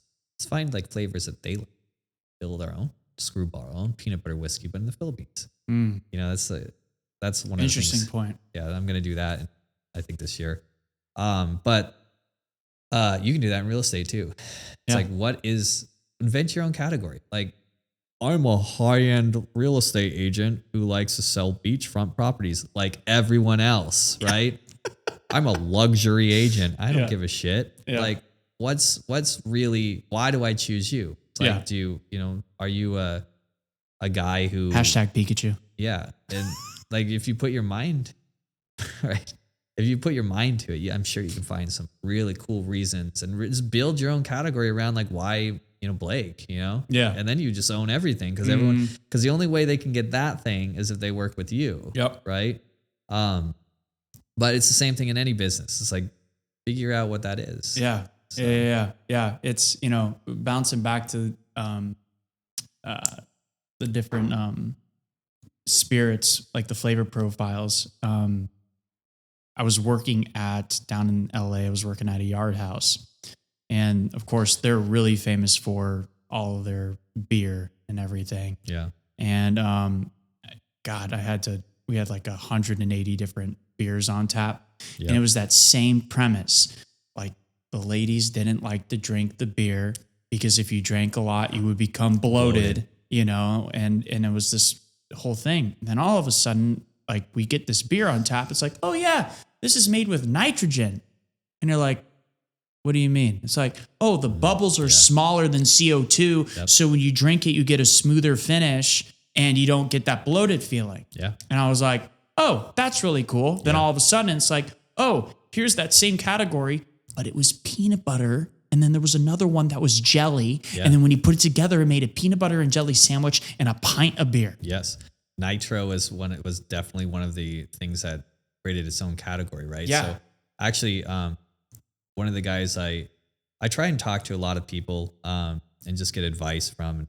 They become friends, like Mark Randolph, who's the co-founder of Netflix around here. He's really, really just a nice guy. Yeah. Cool guy to hang I out can with. follow him on TikTok. Listen to a couple of his videos. Smart, yeah, he's smart a good cool guy. He came Yeah. over to our facility a couple months ago. But another one of them was the guy who owns the Verve company, right? So the owner of Verve. Great coffee. And he was a really, really, like, he basically taught me this lesson again. Like, it's really hard to listen.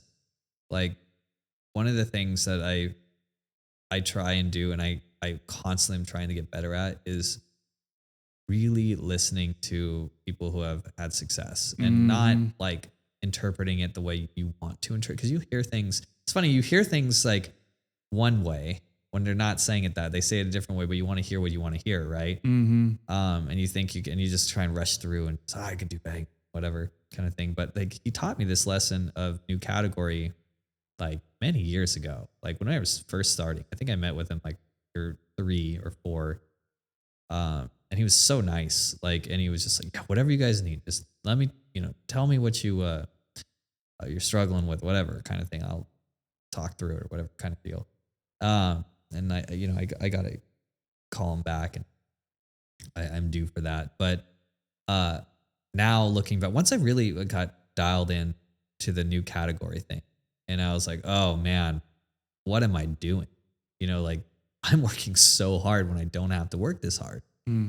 He told me, he was like, hey, you know what made us really big? He goes, we were in the same problem as you, and there was all these liquor stores and Whole Foods and everything that's like, yeah, we already have a canned coffee beverage. We don't need another one. Cool, thank you. And he's like, well, you don't have this one. This one's nitro. You have a nitro infused or whatever coffee thing. And they're like, oh, we don't have one of those. Oh, it was a new category, right? That he invented there. I mean, there was many industries that did it kind of at the same time, but he was the one who did coffee. And they're like, oh, we don't have that. Yeah, sure. Let's bring that in. And he grew like massively because of that. And that's probably a big part of his success. And he told me it, and I didn't think about it. And now I'm like, wow, that would have been, I really should have paid attention to that. And I should have went harder on brand new category. Like, why are you're not going to win in a space where there's $1 billion companies competing for the same thing. It's like, I think it's Disney's fault too. Cause like when we grew up, I don't know if you did, but I grew up in that time when Disney Channel had their like Disney originals, and dude, they screwed us up. Cause they like, did you watch Brink or Motocrossed or like any of those? Like Brink was this show. It was a movie. It was a Disney original movie where they had like the poor kids who had like roller skates, and it was all about this like roller skate competition stuff. They had like all the poor kids, and they had they were fighting against like the super rich kids, and the super rich kids all came in like matching Suburbans that looked dope, and like they all had like black gear that all was like the newest shit. Everything looked super cool and good. Yeah. And they were like the $1 billion companies, right? And they would just like constantly beat everybody, and they were like and stuff, right? And then there's like the poor kids who had like the hand-me-down everything, and they didn't have matching anything, and they'd always win, right? At the end. And like it's the underdog story, right? And like, but like the super poor kid, and you're like, oh, I'm the underdog. I could do that. Like, I'm that guy. We're gonna win. It's like, in reality, no. Yeah. You're actually not. Like, yeah. But it's a great story if you can. The only way you win, again, is if you create your own category, or if you are smarter, right? You got to get a lot smarter than they are, because you're not going to beat them with money. Yeah. You're not going to beat them with gear. You're not going to beat them with like, and the other thing is like, we can't cheat. Like if we get caught by the TTB doing something illegal, we can't afford those fines. They're huge fines, right? Mm. But Southern doesn't care. Diageo, shit. Oh yeah, that sure. Like then just go back doing it the next day. Like they can pay off bars. They can pay them $800 in credit card swipes to totally legal to keep running their product or whatever. And then I started. It's so funny because you start really understanding the business. It takes a long time because there's no real mentors that I can find right now. Like mentors would be really, really awesome. Like if you can get someone great who can be like, hey, this is the thing. The thing is, I can't find one. Like when you're in a really hard industry, you're surrounded by scams, right? So they're everywhere. And it's a very big industry. Yeah. I mean, like tech is one of them. Like, and then there's just people that take advantage of like the newer up and coming people because they know their time's coming and the new dogs are coming in. And it's that whole entire thing. It's like, hey, how long can I ride this pony ride until how long will these idiots pay me? You know? Like that was the biggest thing. And it's getting into that. And then like, who do you trust? Yeah. Right? Like when you first get into a new industry, like you're figuring everything out, you're learning as much as you can, but who do you trust? And then who says like, who's going to actually have your back and have your best interests at heart? Yeah. I think it's been like that. I'll tell you a quick story. Yeah. Literally getting I had a big musical project that I was working on. And I was talking to these people that knew this big producer that put on like American Idiot, Green Day's musical, and a bunch of others. And this was like my first meeting. And they're like, oh yeah, we can get it to that executive producer. He's done all of these shows. Here, let's meet at this coffee shop in LA. And I show up and they're like literally like two of them. And I'm like, okay, pitch us it. And I was like, okay, did like, a little 30-second elevator pitch, talked about it a little bit more. And they're like, we really like this. Here's a contract. And I'm like looking at it and I'm like smart enough to be like, I'm going to take this home and I'm going to have my attorney look at it. They're like, no.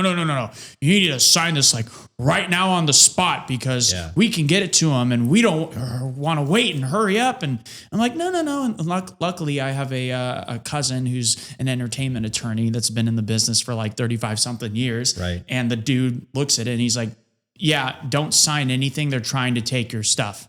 Yeah. Dun, dun, dun, dun, and it's those kinds of people. And it's just, they're in every single industry. They are. And it's really, the thing is you cue in on them really quick because once you've got bit by the shark and you understand, and like, we've all been there. We've all been bit by whatever shark in your life. I'm sure something's happened to you, but you understand and see the signs that lead down that path to, okay, I know if I swim out that way again, I'm going to go and get bit by that shark. Yeah. And you're very aware of it. Yeah, so you start to see people for who they are and you weed out the bad ones because you just got to trust your gut. I think that's what it comes down to, is trusting your gut. And you just get this little sixth sense. And you're just like, you know what? There's something about, and then it's like, this person's cool. That's what I love about you. Because we've thanks, man. Yeah, homie, I got you, dog. Well, you know what the big one was for me now is I just learned to test them, right? So it's like I can pretty much tell, I can smell them. Yeah, from a long ways away now. And but I always have, there's always the stories of the guy who comes in and really helps you change. And there's a lot of great stories of a guy that's legit. So I'm like, they're out there. There is a guy. Yeah, they are out there. There are somebody. Not discrediting that at all. But it's tough to find them. I have not found one. Yeah. All I found is garbage so far. And I've spent a lot of tens of thousands of dollars on, maybe hundreds of thousands at this point, on just BS. But you know what I think is good about this though, is we have the opportunity where we are kindred good souls at heart.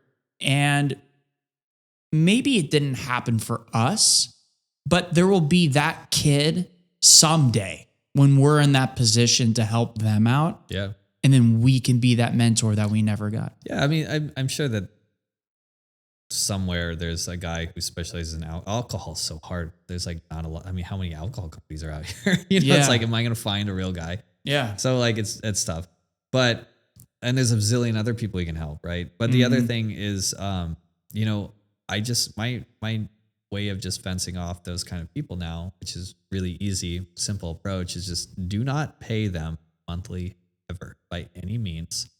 Never pay a monthly stipend. What you do, don't do any kind of deal that's not them investing in themselves. Because if you are who you say you are, if you are as great as you're pitching me, because these guys will be, hey, I've worked with Southern 30 years and I built Grey Goose from the ground up and I built everything. Like Deep Eddy, oh, those are my best friends. Like they'll have this resume that they make up that's like just insane. They just like, create that on ChatGPT. Like, no, I mean, they'll just tell you that. And parts of it will be true. Yes, they did work at Southern. They did all this other stuff. And to be fair, I think there are a split amount of people who actually think they are the shit. They actually think they can do this for you. They think that they're going to change your life. And then you trust them. You say, okay, do it. And then they learn, oh crap, I am not the man. Dude. And then I have to get out of it now. So many of those people. And they're like, oops, and they end up squeezing you for like 30, 40 grand, 50 grand. And then they get out of there because you have a contract with them for X amount of months and all this. Yeah. And it's just like, and they can't, and they realize like 2 months in that they can't do what they said they're doing. I think there are some of those. And I think there are also some that just like, they kind of make a business on overpromising. And they just want you to pay and they get you for as long as they can. And then they move on to the next group. Cause there's so many people like me who want some like magical pill. Like here's your what is that pill? The fat pill now? The red pill or the blue pill? Right? Well, there's I forgot the name of it, the fat pill, where it's like, here, you don't need to work out anymore. Just eat that pill. Yeah.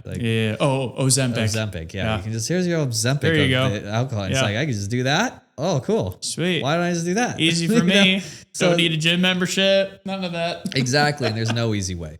So, but then, so there's a lot of those guys, but if my big rule now is if you are as good as you say you are, you're going to have no problem making crap tons of money with me. I'm going to pay you for your worth. So you will make shit tons and I will give you equity. I will give everything if you hit these numbers and if you do these things. And I will tell you 99% of people will not take that deal. I'm like, and then when they, push back, I'm like, so you're telling me you don't believe in yourself? You're telling me that you just told me this resume that like went through the roof. Like, and you're saying that you just don't believe that you're going to make a lot of money because you can't get any of this stuff to happen. I was like, I'm telling you right now, I will pay you so much money, but I am going to make money too. Yeah. Until I make money, you're not making money. Because a real mentor and a real somebody who's going to be great, that's a great deal. It's like, wait, you're telling me I'm going to help you and I'm going to get paid to help you? I'm going to help you anyway. It's like, yeah. So just tell them that. So that's a big, don't pay anybody monthly. Just let them, just incentivize them for their worth. Yeah. And once you do that, you'll 99% will just go away. And then I'm still waiting for that 1%. I mean, it's 100% right now. Yeah, man. Shoot. There's going to be, I'm hoping there's eventually going to be one guy who's just like, wow, this guy was great. But well, that's the thing I don't get too, is like these people that like, they're like, oh yeah, I can do X, Y, and Z for you. And then they can't put up. I can't begin to tell you, just like being down in Hollywood and doing that whole industry down there. How many people I have bumped into that said, oh yeah, I can do X, Y, and Z for you. And just a bunch of malarkey, you know? My favorite part about Hollywood is when you actually like go into Hollywood again, is that you learn that everyone's broke. Yeah. It's so fun. Yeah. Like my favorite thing is like, just everyone's freaking broke. Yep. I'm not going to name names because they'll be mad. Because I'll probably see some of these guys again, but like they make you take them to the most expensive restaurants, like Steak 48. You've been to Steak 48, right? Steak 48 is the only freaking place they ever want to go. And you're talking about, I mean, I think for 4 people, like $1,200 or something like that. Yeah. And they make you pick up the bills for this stuff. And it's like, they don't have money. They literally don't have any money. Yeah. And you're like, wait, but you're this guy. You're like a big guy. I'm talking about big people. Like I've had dinner with Stallones. I've had dinner with like, Rampage is little compared to like, compared to Arnold Schwarzenegger and stuff like this. And we've had Arnold is not bro. Arnold is actually the coolest guy I've ever met. Let me quickly give you the story where I met Arnold. It was not the first time. I've met him multiple times since, but like the first time I met Arnold was such a trip. Because it wasn't planned. It was I was hanging out with Mike Torsia, and in Beverly Hills there's certain places you can go. Like if you want to go see stars, I can take you to like 4 places that there's constantly stars going through, right? Mm-hmm. And so we were having lunch, and it was like a very star-struck place. Like all the time there's people come through. And I was of course my friend Mike Torsia, who I love this guy. And he's Italian too. He's like the mafia version of, it's like, hey JD, let's go have lunch over here. I got some people I want you to meet. So I go into this lunch, and I just started this alcohol company, and I was telling Mike, I was like, hey Mike, is there anyone you know in the alcohol industry? Like, let me get some like contacts and stuff. And it's okay, I can introduce them. So he brings me to this lunch, and the first guy who rolls in 30 minutes late is the guy who owns all of the hotels around Coachella. Like this guy is worth so much money. Just super cool dude. Actually, it was really cool. I never talked to him again for this. I really wish I got to ask Mike for his contact. But that guy owned all of the hotels around Coachella, and just huge baller. And then about an hour late on this lunch. This is normal. This is coming like an hour late. I don't care. And his little entourage brought like 2 other people with them. This guy owns all of the parking lots in Miami, and the biggest bar in Miami where Taylor Swift hangs out. It's like a 4-story bar. Wow. Right? Like huge baller. Dude, these guys are big money. Mm-hmm. And then it's like me who is like broke. Like, and then I brought like this girl, Ellie, who was with us too. And then it was Mike. And we sit down and we start having lunch, and like 5 minutes into like the menus come, finally get to like start ordering. I'm so hungry at this point. This guy like walks in, the whole restaurant is quiet. Everyone looks over, and like, I look over too. It's Arnold Schwarzenegger. And he's just like the biggest character you've ever seen. Dude, he's got the belt buckle, huge thing, giant cigar. He's the like, Governator. He's like literally, he's just like, wetting the cigar. It's not lit, just like prepping it and stuff. And he was just such a larger than life. This energy, just boom, it radiates. You feel his presence. And I was like, wow, that's cool. And I remember, and Mike knows him like well. He used to work out with him. He goes, Arnold, come over here. And he goes, Mikey, get over here, Mikey. So everyone stands up at our table, and he comes over to the table, and we all shake his hand. His hand is ripped, so cool. Yeah. Like, fuck, dude. And that was cool. And then literally his like kids come over and stuff too, as they're all coming in at the restaurant. So he's like, had 2 of his kids with him. They sit down, and he goes, so let's just all have lunch together. And I was like, so cool. Like, I was like, this is great.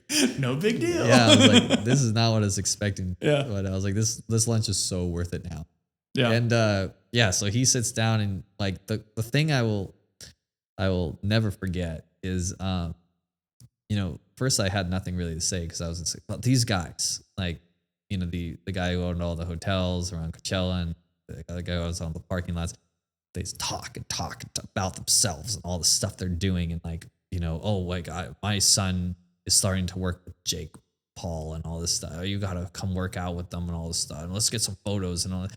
Talk. Mm-hmm. I was just quiet. Just didn't say anything, just eat my lunch. No big deal. Yeah. I look over at Arnold, he'd look at me for a minute, and we just keep going, and kind of thing. And I know in his eyes, I swear, if he's watching this ever, if he ever watches this, I swear he was like, who's that guy? Yeah. It's like, okay, that guy, I know what he does. He talks nonstop. That guy, I know what he does. He talks nonstop. Big guys, whatever. But he's like, who's that guy? Because everyone at the table was somebody. You had Mike, who's like Matt Damon's trainer, and all this. You had like all these people. Yeah. You had this kid. It's like this guy. And I know because he kept looking. So I was like, just curious. So, so that was, and the next time I ran into him, he remembered me, which is fun. That's cool. So but Arnold, I remember the thing that made it so special about him. And once I understood this about him, I was like, wow, I understand your entire career now Mhm. is because he had the power to make you feel awesome. Yeah. Awesome. Like, and he never made anyone feel shitty. Never. He'd only make you feel awesome. Like he'd look at you and be like, wow, your arms is so big. Wow. You've been working out. Come on. Who is this guy? Kind of thing. And he was so sharp. Like, he's one of the smartest guys I've ever met, which is crazy because you're like, Arnold, come on. I have never been able to see someone so quick where someone would say something at the table. He'd turn it into a joke that wouldn't offend anyone. That was just a funny joke and authentically funny. Like, people wouldn't laugh just because the laugh at, because he's like, well, he told a joke, you gotta laugh. It was actually funny and you'd laugh and you'd be like, wow, that was a good one. Yeah. Kind of thing.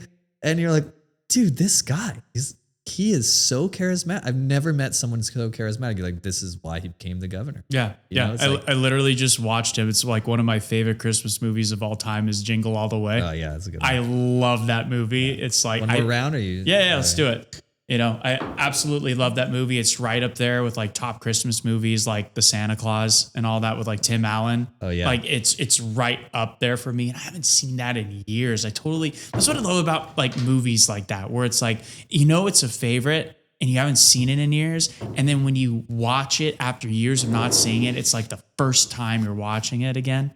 And it's like, you remember elements of it, but not like the whole entire thing. And I thought that was such a fun movie.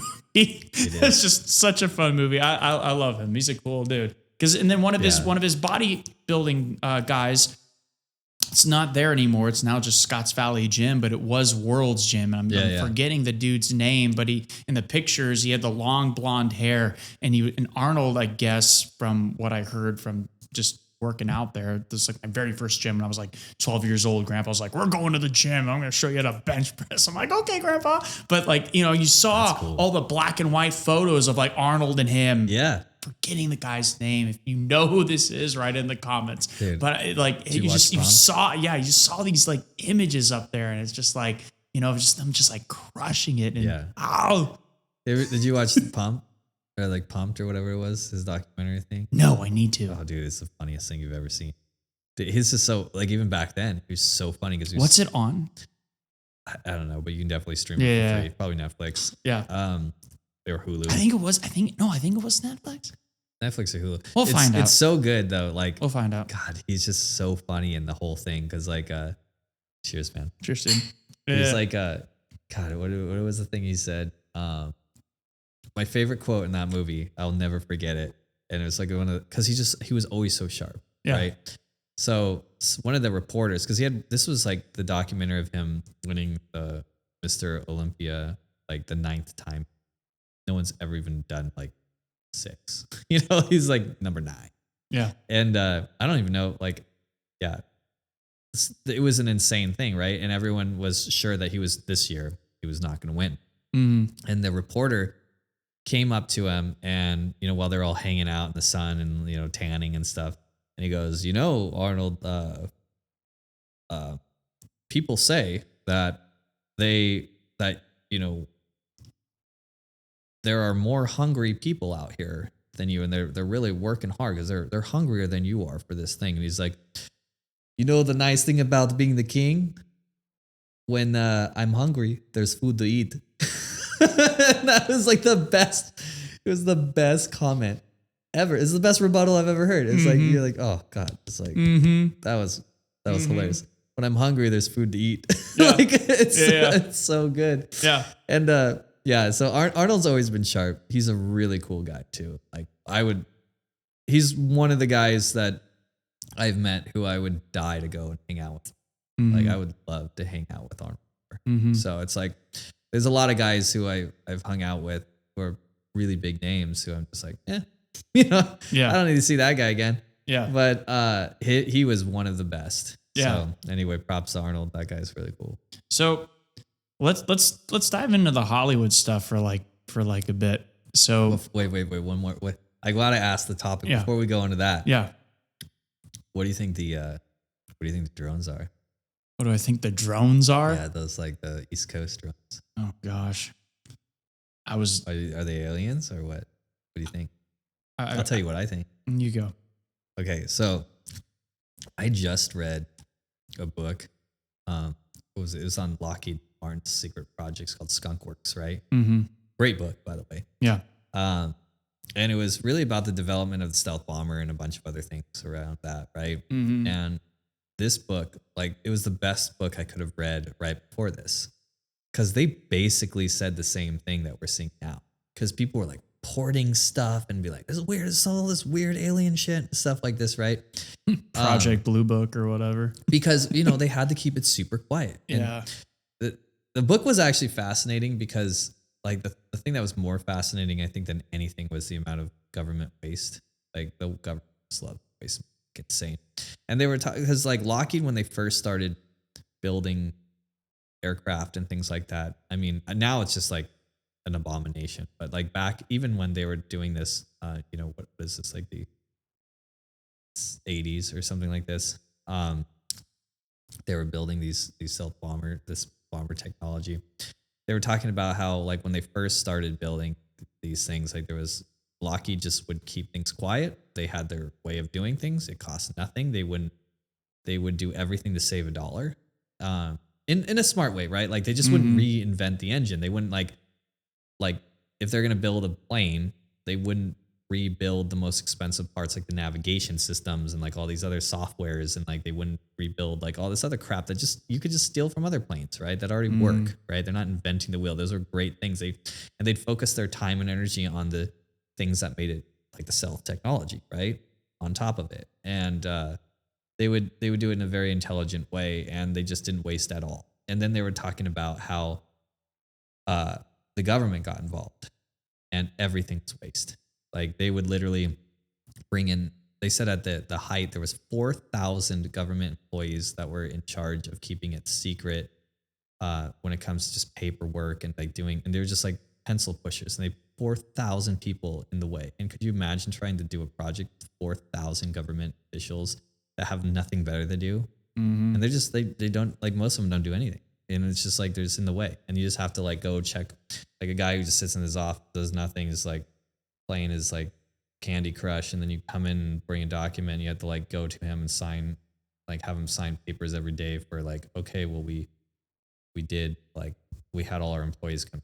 Yeah. Like, I mean, it's like you look at Twitter and everything, and you see the pictures of the before and after. Elon came in, and there was like hundreds of people, and then he got it down to like like minimal people, super minimal. Yeah, so it's thousands of. I mean, people he fire, like, it's thousands. Yeah, but it was, and it burns great, because there's no need. Yeah. And it was like, this was even worse because like this was just people literally doing nothing. So anyway, there's like 4,000. Like, that's an insane amount of people. Like, you can, have you ever seen 500 people in a room? Like, think about 4,000 people. It's crazy amounts. But yeah. So anyway, so like this whole book was talking about how, keeping this thing secret was so hard. And like they were just, because they had to build this thing, and like they didn't want Russia to know, or anyone else to know, that they had this technology, because it's not valuable. Because once they know you have this technology, they're going to build stuff to like counter the technology, right? They're like, oh, there's this, and then now I'm going to build this, which will beat that, right?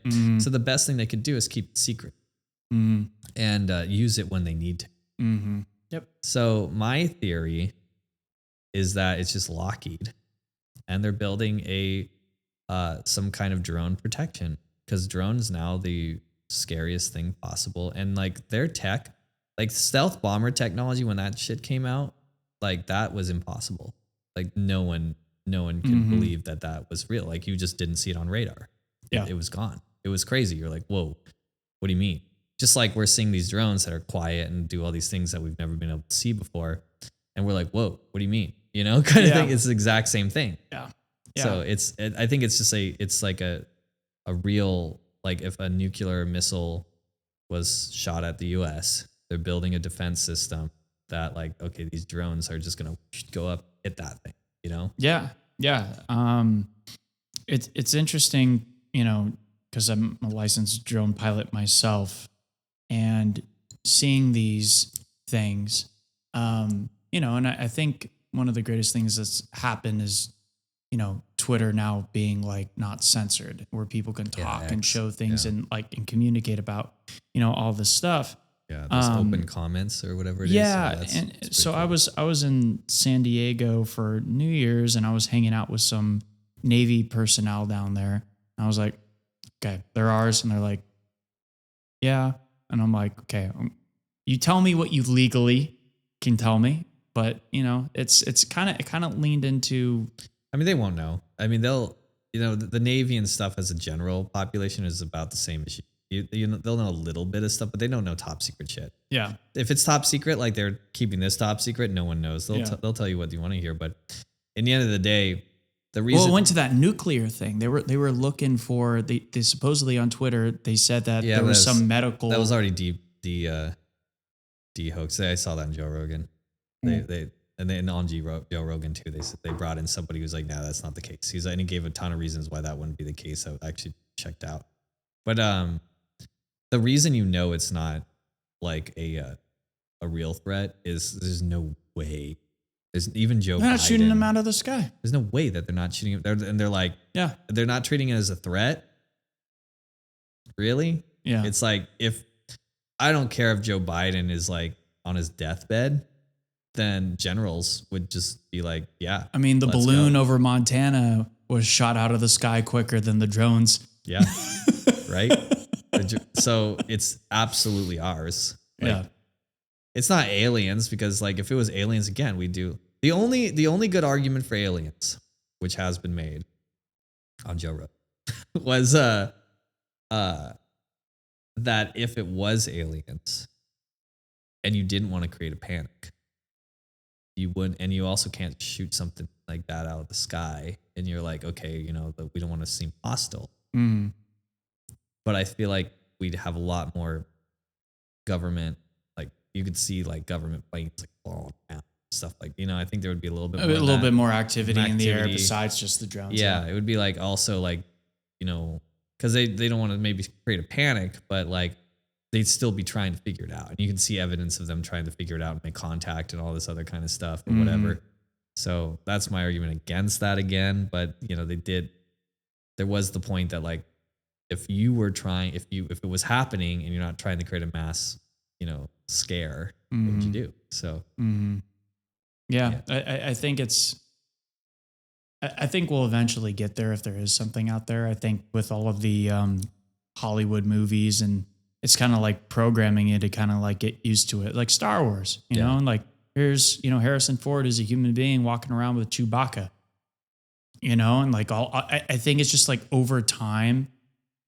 This is just me being like conspiracy theorist or whatever, Let's go deep. Yeah, I think by showing those types of films, it's programming like just humanity to be aware of that and feel comfortable around it. So when the time does come that Chewbacca walks out of the UFO on the White House lawn, you're like, Chewie, let's be friends, homie, and then you're walking around with Chewbacca, you know what I mean? And it's not such a factor, I think my big argument for aliens, people are like, oh, there's no such thing as aliens. Okay. One, look up in the sky, you see all the stars, and you're telling me that there's not another rock that happens to be in the Goldilocks zone around that star that has the same elements that Earth does. Well, we already know that there's hundreds of trillions. Right. And then my next, the next thing, and this is where it really gets them like off their rocker, like thinking about it. It's like, okay,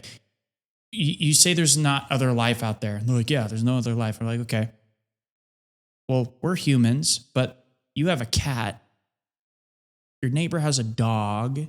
Other neighbor has a lizard. There's birds in the sky. These are other living creatures that are not of human origin. And they're on this floating rock around the big star, which we call the sun in the sky. And I'm like, that point alone shows you that being within certain, parameters, life can happen. And it's not just us, there's other things. Honestly, I feel like if you don't believe that there's some kind of life in the universe besides us, you're pretty stupid. All right, I want to tell a story. Because like I got to say this before whatever happens.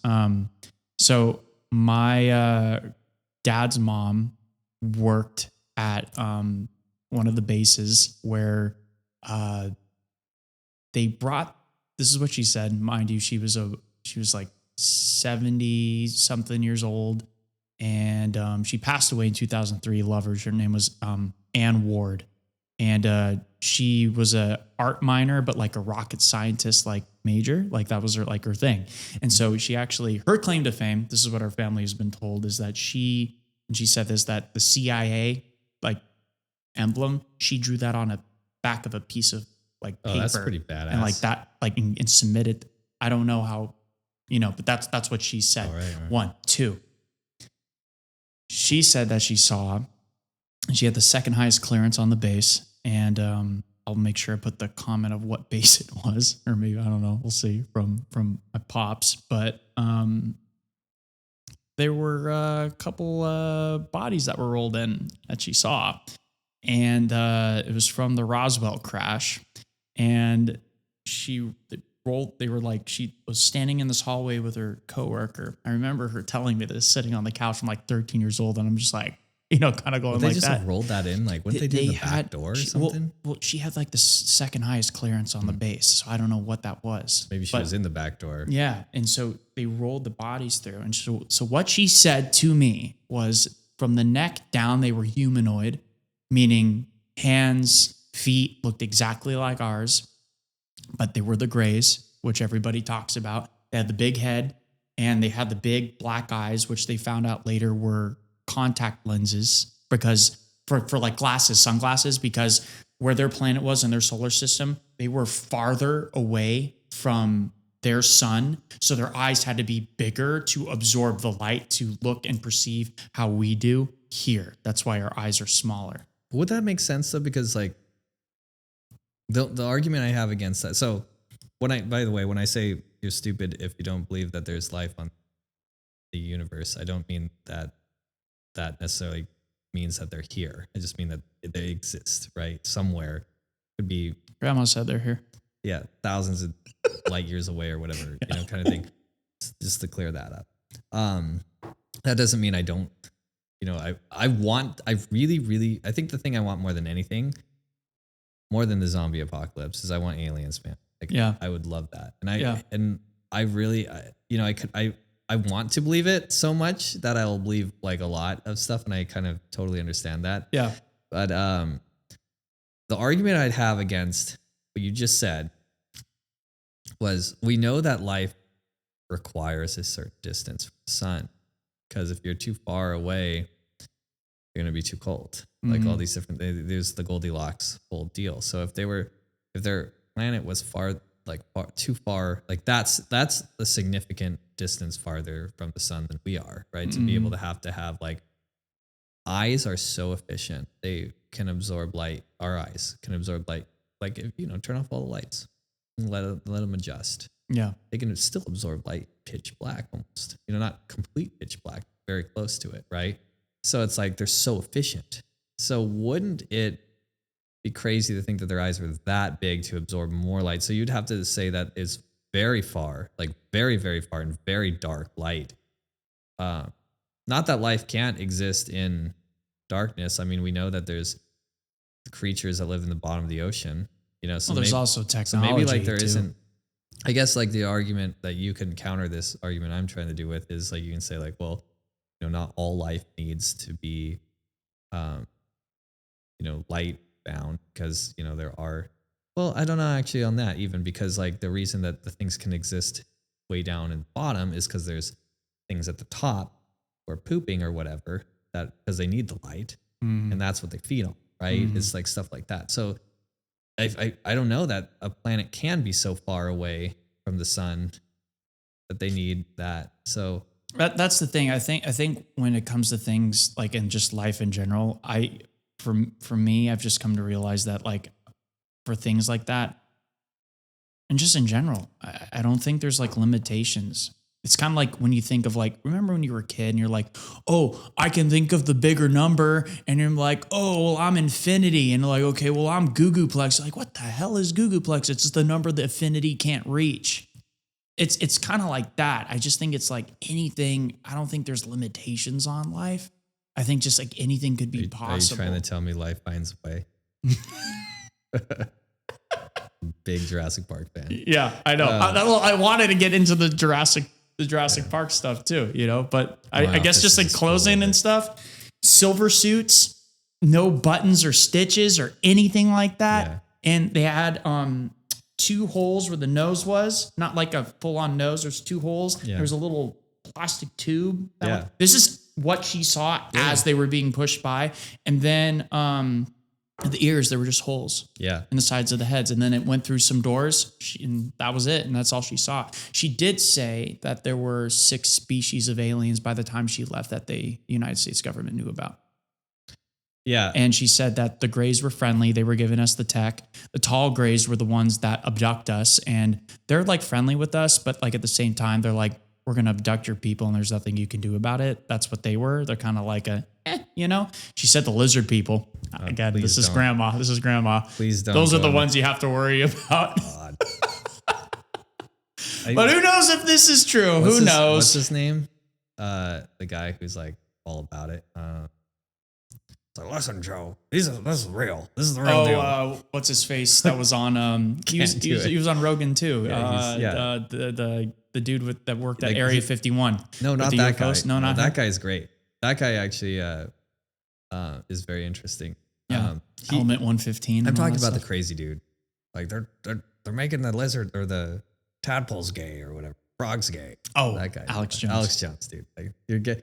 I can't do the full on, like, I want to believe aliens are real, but if aliens are real, I truly believe like we might know a little bit about them. We have not talked to them in a sense of like we're communicating. It's like we saw a couple crashes and we got a couple dead bodies or something like that. Mm-hmm. But when we're kind of aware, and it's really hard to, it's hard to say because, as I get older, I believe I like feel like I'm getting more and more of conspiracy theory head and believe that like, okay, whatever they're telling us is not true kind of thing. And there's just like the whole deal where they basically had, the Congress meeting, all right, we're going to figure this out now. And like, there was all the hearings and everything. And then all of a sudden just disappears. Like no one hears about it. Like, what? Yeah. Like why? And you can argue, I think there's a good argument that says like, okay, they don't want you digging into that because you're going to find out stuff that's top secret, like the drones. Mm-hmm. And that's where they're spending the money and that's where a lot of this stuff is going.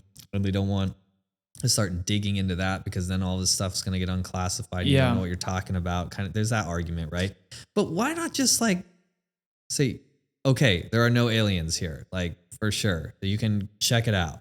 We can bring in some people and they can verify that there's no aliens, or what? None of that. It was just like, yeah, we can't say, but there's a bunch of people saying it, but yeah, can't say. And then they're just gone and it just disappears and no one talks about it anymore.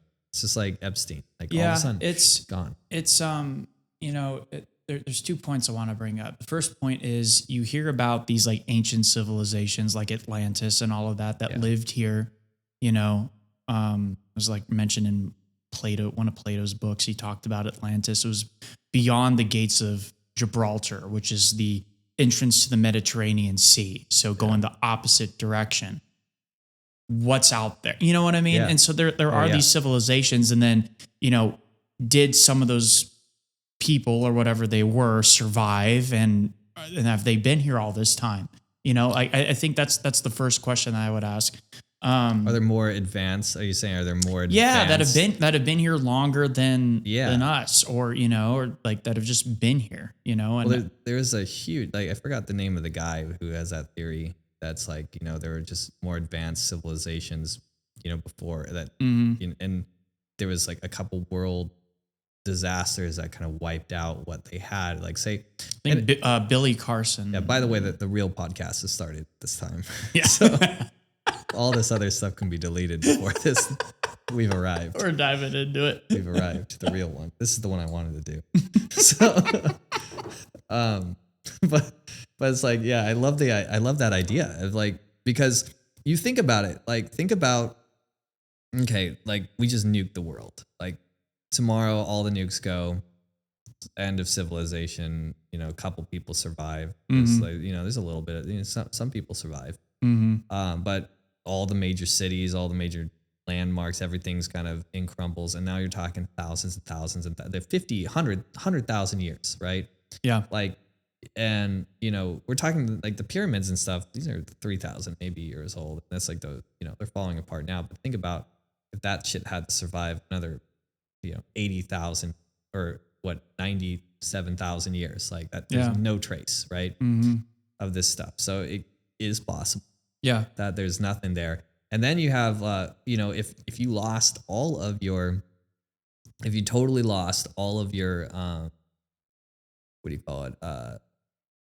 Your assets around you. Like say it's like you're a modern guy and you're used to like your iPhone, all this stuff, and then you have nothing all of a sudden. You don't know how to do anything. You don't know like how a combustion, like how to build a combustion engine. You don't know how to start a fire. How to build shelter. Maybe I love watching those TikToks because I'm like, if this comes in handy. You can know stuff like that. Like, okay, we can build that or whatever. But like, where would you go? Like, you'd go to a more, and if there was, like for us, the more primitive civilizations that would, continue and we'd be lucky to go and help and be part of would be like the Amazon tribes and stuff that like, they don't need any of that shit. They already have medicine. They already have all this stuff that you don't have. Now they're more advanced than you.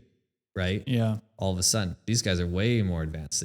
And you go there and you're telling them how to do stuff so you can like up the technology. Like, why are you doing it that way? Actually, you could just, use leverage. What is leverage? Kind of thing, and figure stuff out. But I mean, there's this whole theory about like, that's how like the pyramids were actually created. Stuff is like people, they had like other technology that had been forgotten. Kind of deal, and like that technology, and it's true. Like there's a lot of pathways to get to creating a piston to move, right, to fire. And the weirdest thing to me, I was just talking to Adrian about this today, was like the weirdest thing to me. Shout out Adrian, what's up, dude? Hey, what's up? If you're watching this deep, bro, we appreciate you. Yeah, going deep. The thing that was so weird to me is the idea that it took so long to get. Like why? So the idea is during the Roman Empire and during the Egyptian Empire, mankind wasn't really a different mankind. Like we didn't get like crazy smart. Like our brains didn't get way bigger or something like that. It's not like a primitive version of us, right? It was people, right? How in the hell, like, what was the Roman Empire, like 1,000 years? Like a crazy amount of time. Like Egyptian Empire was like 3,000 more, maybe like 4,000 years, right?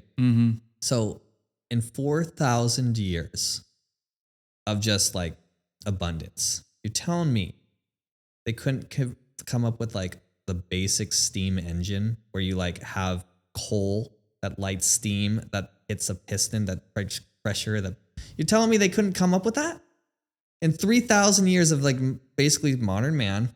You know why? Because they needed America. And that's why we're here, ladies and gentlemen. Because until we were here, nothing was going to get done. That's so weird, though, isn't it?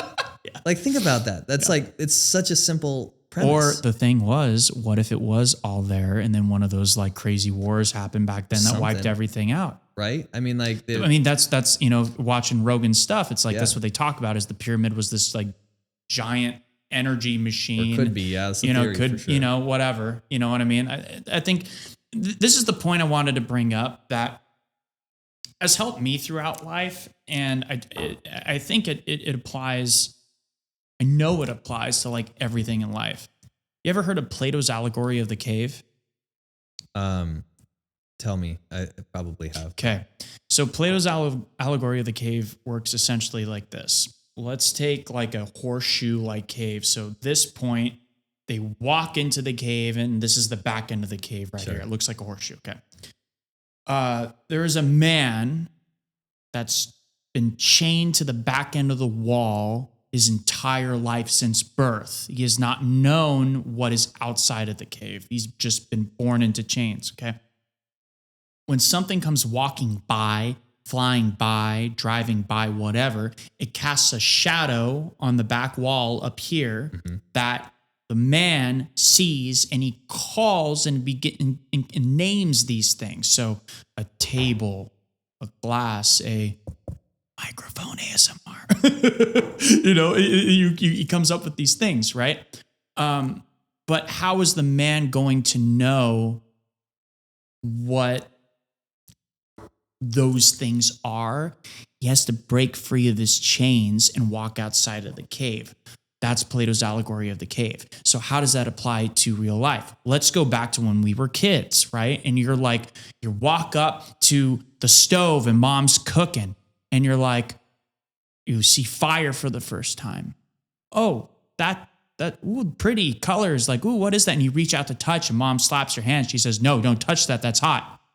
How are you going to know what hot is until you touch it? Touch it. Yeah. That's why I'm all about it. That's life in general. So going back to the alien thing, how do you not know that that's there? Yeah, you're not, because you're chained to the wall, and the only way you're gonna break free of those chains is if you experience it. 100%. I'm 1,000,000% on board with the. You got to see it. You got to experience it. Yep, 100%. Right, and I've never heard that. That's just really cool. I like the allegory of the cave. So I mean, movies, The Truman Show. Yeah. Is based off Plato's allegory of the cave. What's another one? Matrix. That's Plato's allegory of the cave. It's the same concept. Yeah, that's really cool. I actually never heard that one. That's good. And then you're right on the you got to see it with your own eyes. Do you believe in ghosts? I got stories. I got one too. All right, let me tell you mine, and then you tell me. Yeah, bro. Let's do it. Okay, so I like this. We're diving in. Yeah, this is the best. So you know what's great about ghost stories? Ghosts have to reside in a house, and this is a real estate podcast. There you go. So maybe not all houses, but this wasn't a house where I saw this one. Hey, there we go.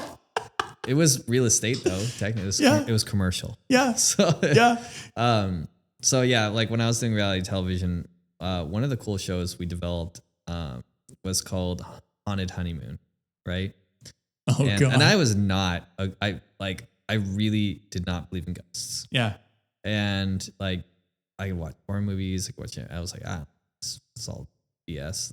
There's no such thing. Yeah. And I was hardcore not ghost believer. Mm-hmm.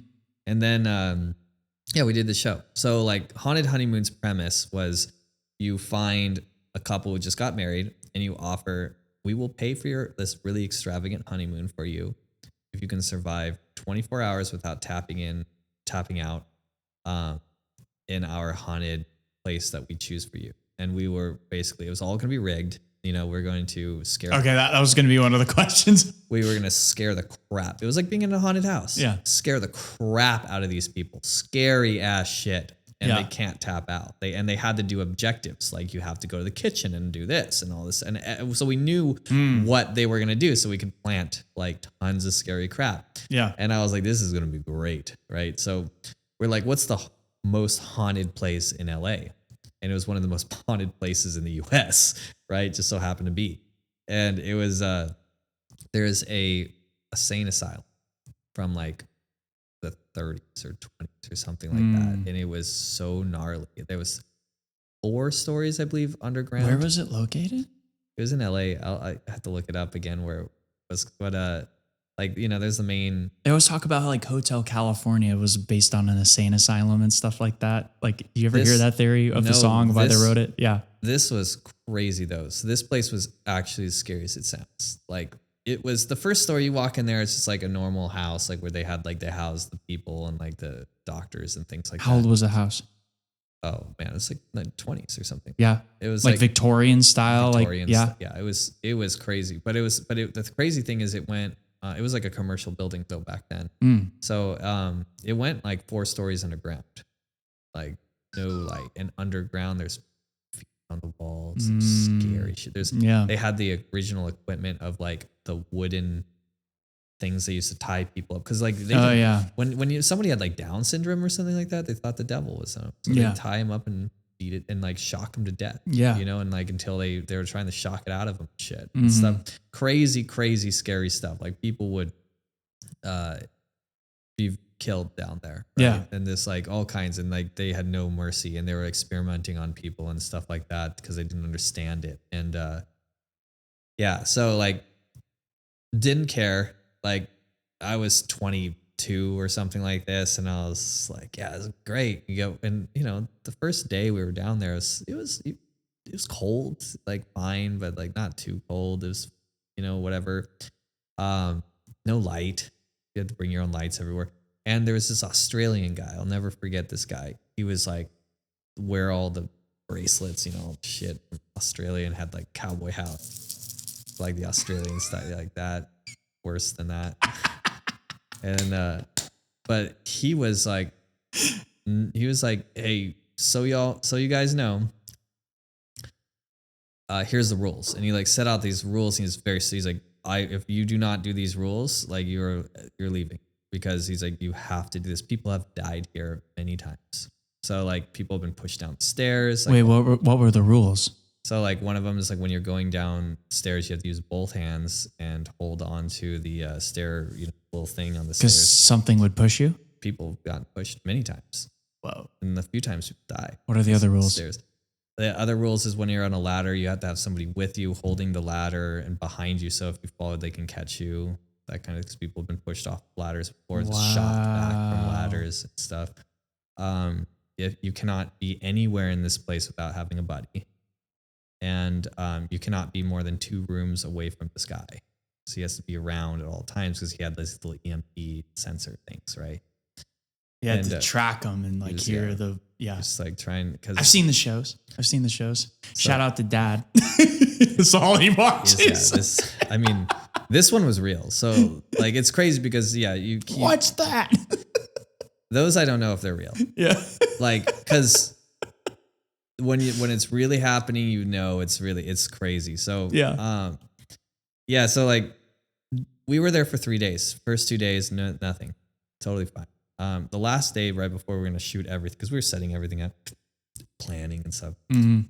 The last day was the day before we shot, and we had set up everything except for in the 4th most darkest bottom story place, there was lighting, because we had built this hallway, and in the hallway we filled it with dolls. They had to like walk through this like hanging dolls by the throat, you know, kind of thing. The doll stuff. And then we blinded you with a giant light. We had a light that was, you know, lights are this big, and we put red screens over it and stuff, and then we put fans, so like it was like flat doing this kind of thing. It was horribly, like it would be horrible if you were scared in there. Yeah. But I wasn't scared because I was setting it up. You know? So, and then we had to put all the behind the scenes. So we were just like we were setting up some extra lighting and stuff around, just to make it like some up lighting and some wall lighting kind of stuff.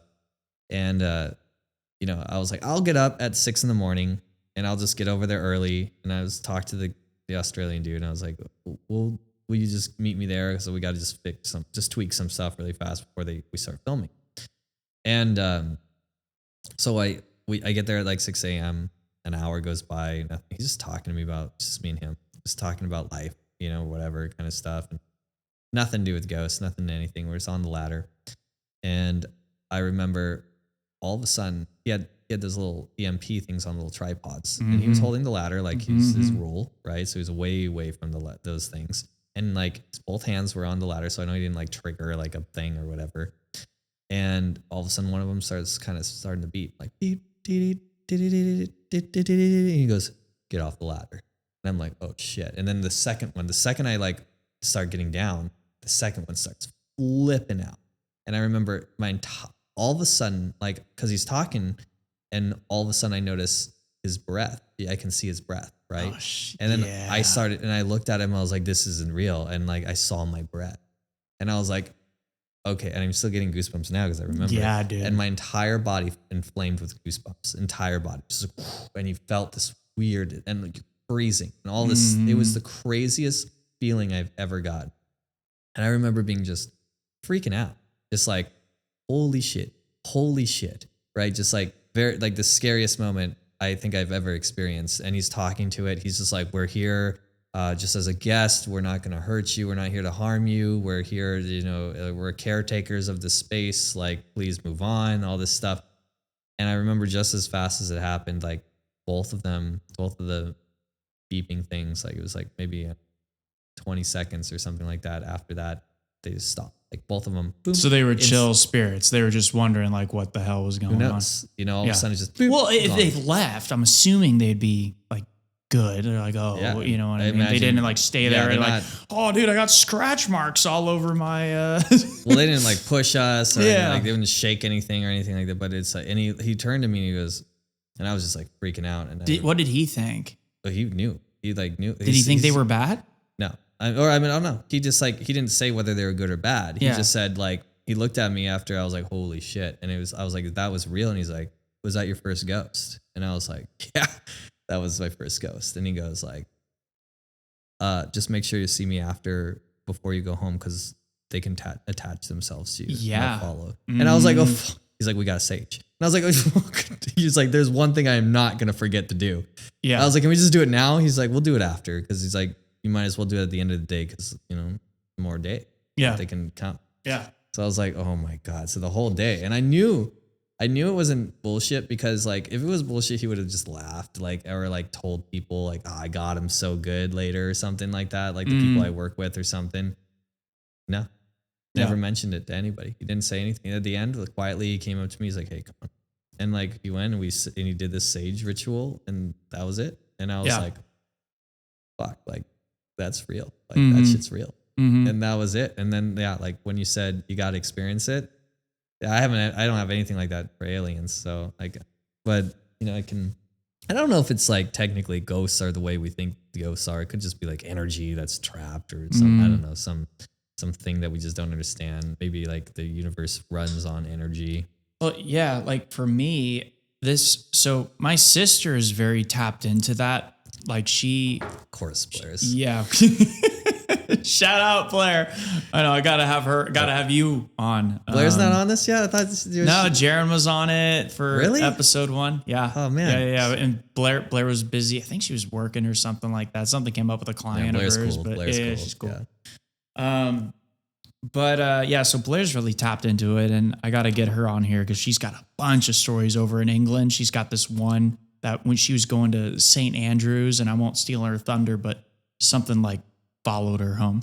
Crazy, yeah. Yeah. That's what he said. He said they follow you. And so there was one moment that I can't, like, when I tell the story, I told it to someone else that experienced it in the exact kind of like same format. And what I'm about to tell you, they were like, that's exactly what happened to me. And and the moment I heard that, I was like, dude, what? Like, so it wasn't a bad story. It's just, it's super cool, but just like what kind of thing at the same time. It's just like the unknown, right?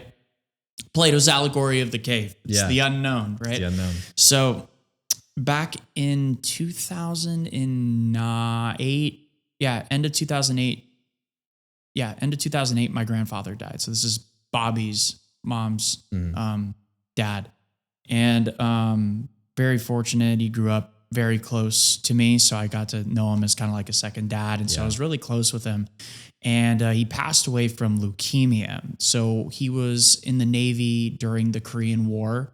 And there was benzoate, which ties into an RFK Jr. thing, which I want to talk about very quickly. But they used benzoate to sanitize the floors. Mm-hmm. But if you drank it, you would get high and drunk off of it. And so since they were in the middle of the ocean and there was nothing going on, Grandpa, after cleaning the ships, he and his buddies would drink benzoate, but they didn't know. Yeah. And so when the head like cancer dude up at Stanford's like, hey, were you doing this? And Bob's like, yeah. And he's like, that's why you have it. He had like 4 different things of leukemia. So Bob ends up passing away. And I was right in the middle of my junior going into my senior year of high school over at Scotts Valley High. And I was like track captain. I was like running 4 events. And like at the same time, I was like the lead in the musical. We were doing like Guys and Dolls, you know, and I was like Sky Masterson. And so there's a whole thing there. I just put so much stuff on my plate that I was just stressed out beyond belief. I wasn't like enjoying high school at that point. I was just too much going on. I didn't have a social life whatsoever. This is the part that it gets interesting.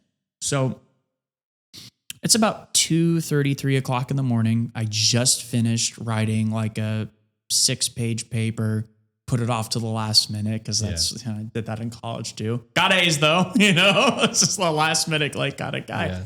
And I came downstairs into my kitchen and I'm a bit like midnight snacker guy from time to time.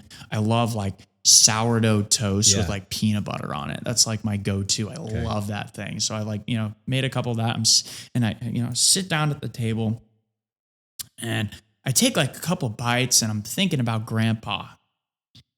And this is where it gets weird. All of a sudden, kid you not, my eyes start vibrating very rapidly like this. But like here, not like, and my vision starts going blurry and I was like, what the heck? And I was like paralyzed. I could not move whatsoever, just frozen. I could only move my eyes. I tried moving my body. I couldn't move my body at all. All of a sudden, these figures start appearing throughout my living room and the kitchen. And the first person that I see is over here leaning up against the pantry door, and it's my grandfather. And he was always famous for wearing like a red polo shirt and these khaki pants. And he's kind of like a younger version of himself. And he's like leaning up against the door and he's just kind of like smiling at me. And I'm just kind of like, again, frozen because I see him and I'm just like, you know, I know I'm okay, but it's really weird. And I look into the kitchen and I see my dad's dad, my grandpa Ward, who was like a U.S. like Air Force, you know, like pilot during World War II, and Anne, who was the alien gal, right? Yeah. My Nana, I called her, and she was like standing right in my peripheral, and they were kind of looking. And I look in the living room, and I see like my Uncle Bill, and just all these. It was the weirdest thing because I know these people, and so like I'm just like I'm not scared, but I'm just like, what the hell's going on? And the moment that kind of sent me over the edge is Anne, my Nana, came right up into my ear and she got really close to me and she whispered, "Hi, Blake." And the hairs on the back of my neck just went and just like shot straight up. And I started like almost panicking for a second, but it wasn't panicking to the point where I'm like, I'm going to like die. It was like, I know I'm okay, but I'm experiencing this new reality of whatever this is. That's insane. And she like, I look at her and she kind of like, she's smiling at me and my other grandfather's smiling at me. And I look over at Bob and he just kind of smiles at me and gives me a nod. And then everything's back to normal. And I literally like sat there, looked at my hands. I could move. I was like, took a bite out of my sourdough bread, ran back upstairs. Mom, Dad, you're not going to believe what just happened. That's insane. It was wild. Yeah, that's 100 times crazier than my story. Yeah. But it's so weird because like our family's always tied into like rainbows and stuff too. So my mom's brother passed away in a private plane crash when he was younger. He was 20, I think he was 20, my Uncle Brett. I never got to meet the guy.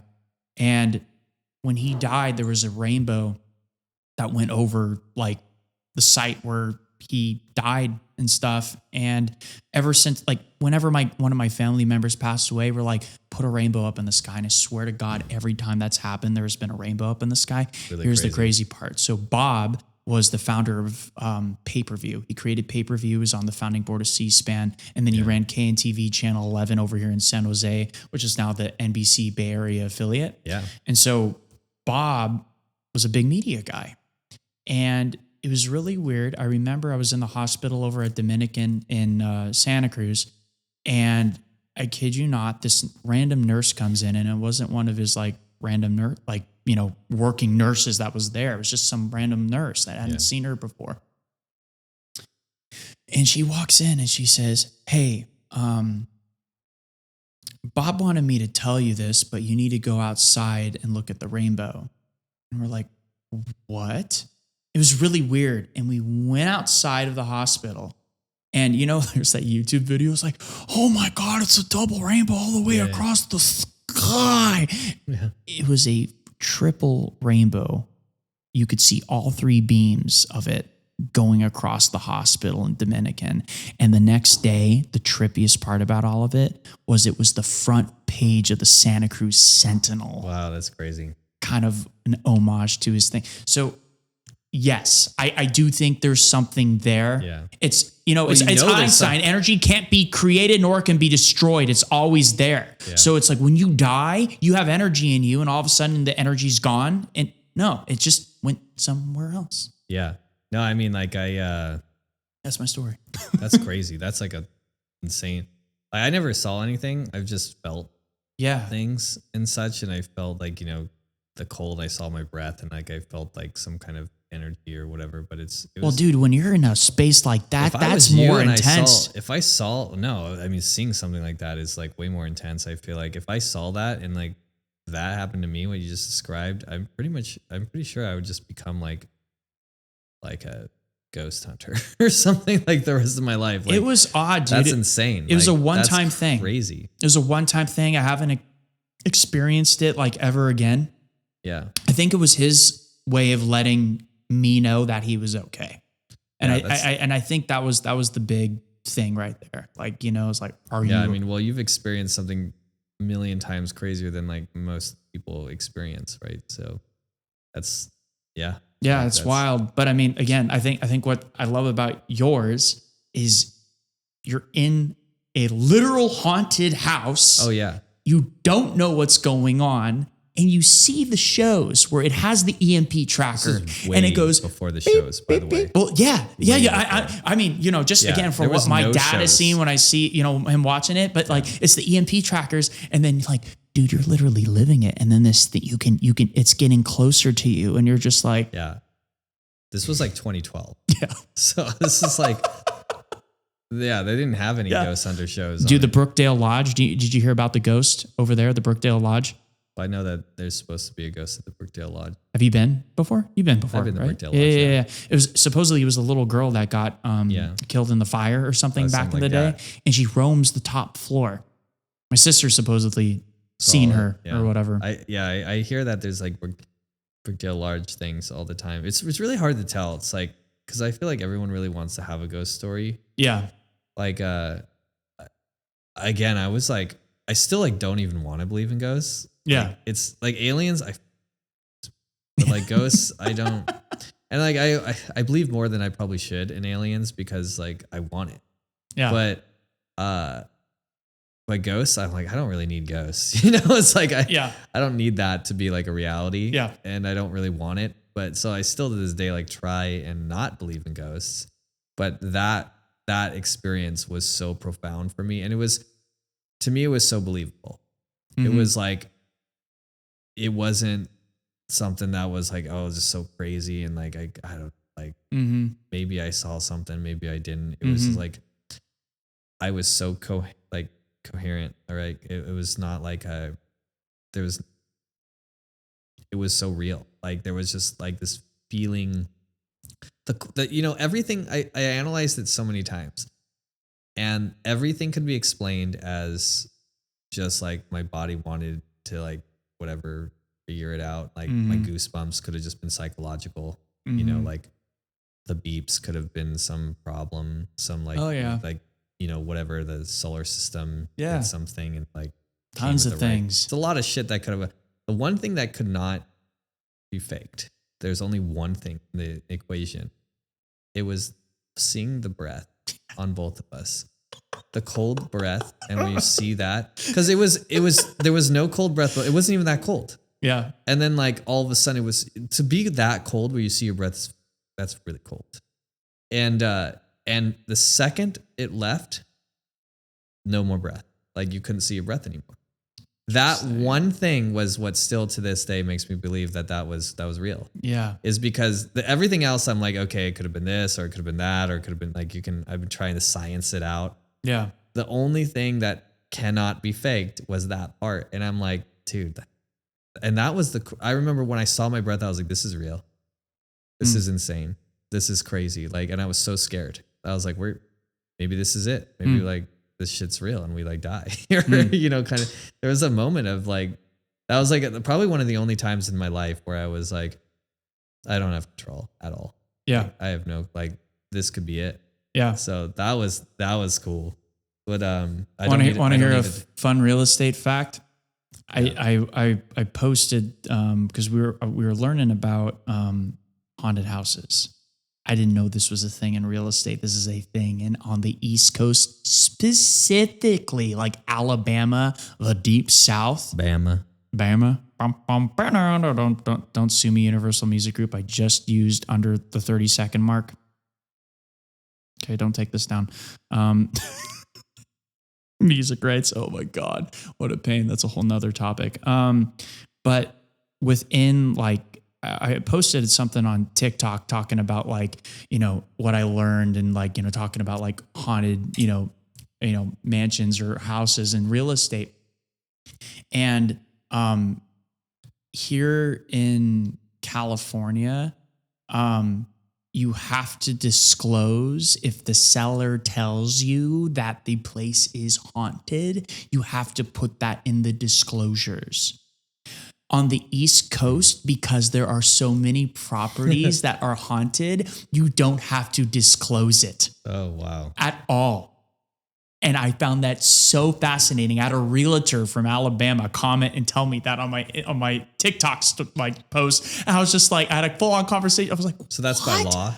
That's by law. You don't, yeah. So like you have to think about like what happened that made that into law. Like what was it? What was the time? Like there's got to be like one event that was like, dude, all right, Salem witch trials. We're putting this shit into law. Yeah. Well, it was way after that, right? I mean, it hasn't been that long. Like it's probably a more recent thing. It's like, so was there like something that was just so bad in this house? Like got like 3 times they like sued because they didn't tell them or something like that. It was, and then like, I was like, California's like, we're gonna need to put this in the law. Yeah. It's haunted thing. Like, what was that time? Like, I want to hear that story. I know. Isn't that fascinating? Find that guy. Whoever I know, that I gotta was find that guy and bring him out. Podcast is way cooler than me.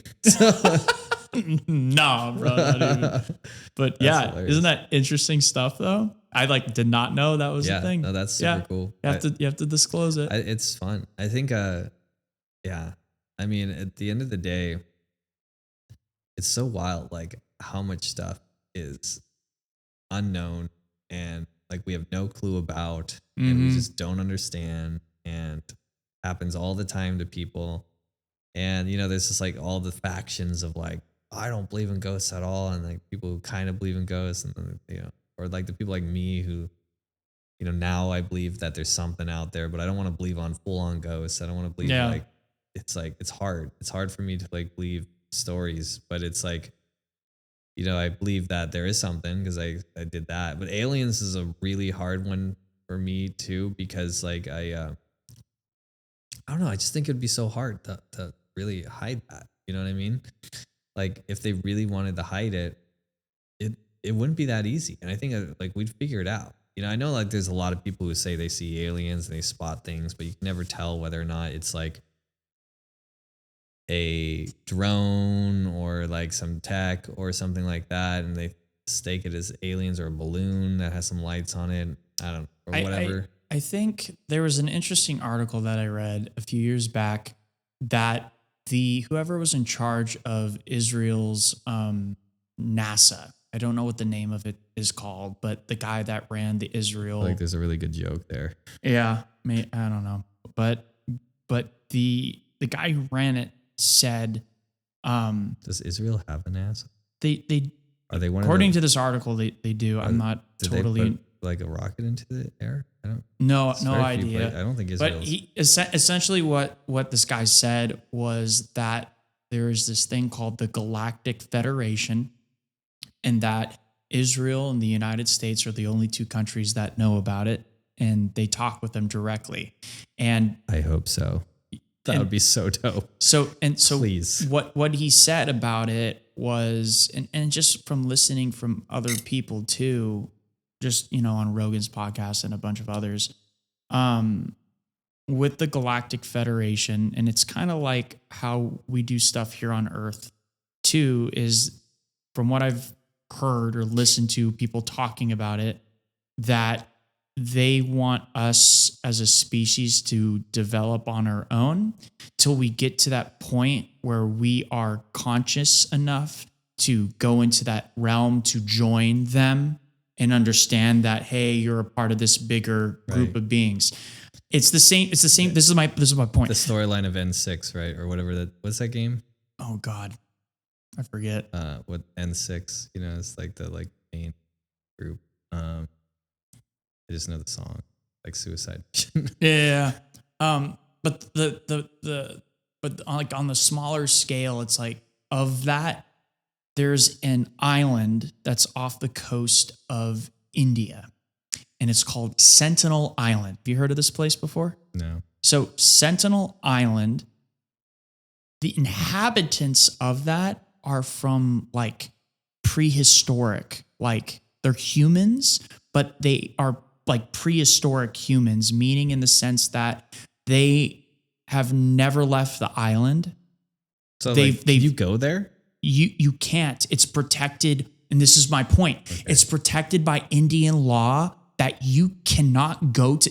People have driven by. People do, right? People driven by their stories. But the Indian law says you can't go to that island and converse with them. But there have been people that have done it. There was in recent news, I think 4, 5, 6 years ago, there was a Mormon guy that was spreading the Mormon gospel, and he went onto the island. Fuck it, I'm going. Dude, he went onto the island. I swear to God, he went onto the island, and these people came out of the woods and just shot him with bows and arrows and drug his body into the and he was gone. I mean, that's and they can't go onto the island to go and find him. But if you would have told me anything else, I wouldn't have believed it. Because it's like the same thing. But helicopters have gone by and they've like shot bow and arrows at him. But it's that whole premise of, okay, well, if there's aliens, why haven't they invaded Earth? It's the same concept. They have laws that are governing, that are saying, look, you can't approach them yet until they are at that point where they are ready to ascend over that line to join the collective consciousness of the Galactic Federation. It's the same thing. So with the only thing I don't buy on that one is, the main thing I don't buy on that one is like, okay, this is good stuff. Isn't John. It really good? I really like it. Is why the U.S., only the U.S. and Israel? It's like Japan's not cool. It's like, okay, maybe like, because we're the superpower of the world, my guy. We have the top tier technology. But it's like no one can beat us. It's that thing. But that doesn't necessarily mean like, okay, you're the only ones we're going to talk to. They're the closest ones to that level. But like Japan, like amazing culture. Oh yeah, way better than, like, in my opinion, Dragon Ball Z, Gundam Wing. Nothing to do with Super Mario. You know what I love? You know what I love about Japan? What? Like, I love that, like, Japanese culture is all about honor and all about respect, right? Yeah. It's like so much so. And I love that, like, the first few years of school as a child, you go, like, here in, first and second grade, we're trying to, like, do some math, whatever, like basic stuff, right? Like addition or whatever kind of stuff. They're like, no, we're not even going to teach our kids that to like third grade. Like first and second grade, it's all about like how to cook.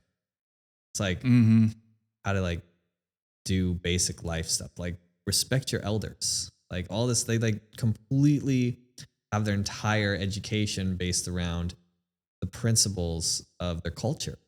When it's like, that's why people grow up and they don't steal your wallet. They don't steal. They don't do it. Like, you can literally drop your crap in the subway and like people will go find you. It's because it's a noble and honorable thing to do, right? Like so many cool things. Here, there's like, here we're trash compared to that, right? Like people steal stuff all day. But in the end of the day, I thought, like, why not like such? That's to me, you know, they're not the biggest economic power, they're not the biggest military power, but respect wise, somebody who would honor and like understand and like do right for like the galactic, what was it, Galactic Federation, like that. I would choose Japan, dude. Like the U.S., this guy's kind of crazy, you know, kind of thing. Yeah. Like maybe like both, but like just to be like, nah, just the U.S. and Israel. And in like Israel, it's kind of crazy too. So it's like, you know what I mean? That's the only thing is like, well, and there's other cultures like that too. It's not just that, you know, Japan. So I would think it would be weird that they would be, you know, just these like us and Israel that would like be part of this thing if it was going to be a real thing, right? Yeah. That's I guess the only thing that's rough for me on that one. I mean, dude, what I loved about, you know, just like that side of the world. Growing up, I did martial arts. Yeah.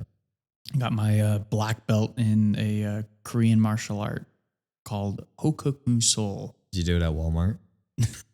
I started off at a dojo called Tiger Martial Arts. That was where Santa Cruz Boxing is in Scotts Valley, right there. Like you turn right on Mount Herman. It's like that building that's like right there. Yeah. They were there, and then I went to Laird's Academy. Shout out Mike. Probably have you, Mike, on this. I think that'd be fun. And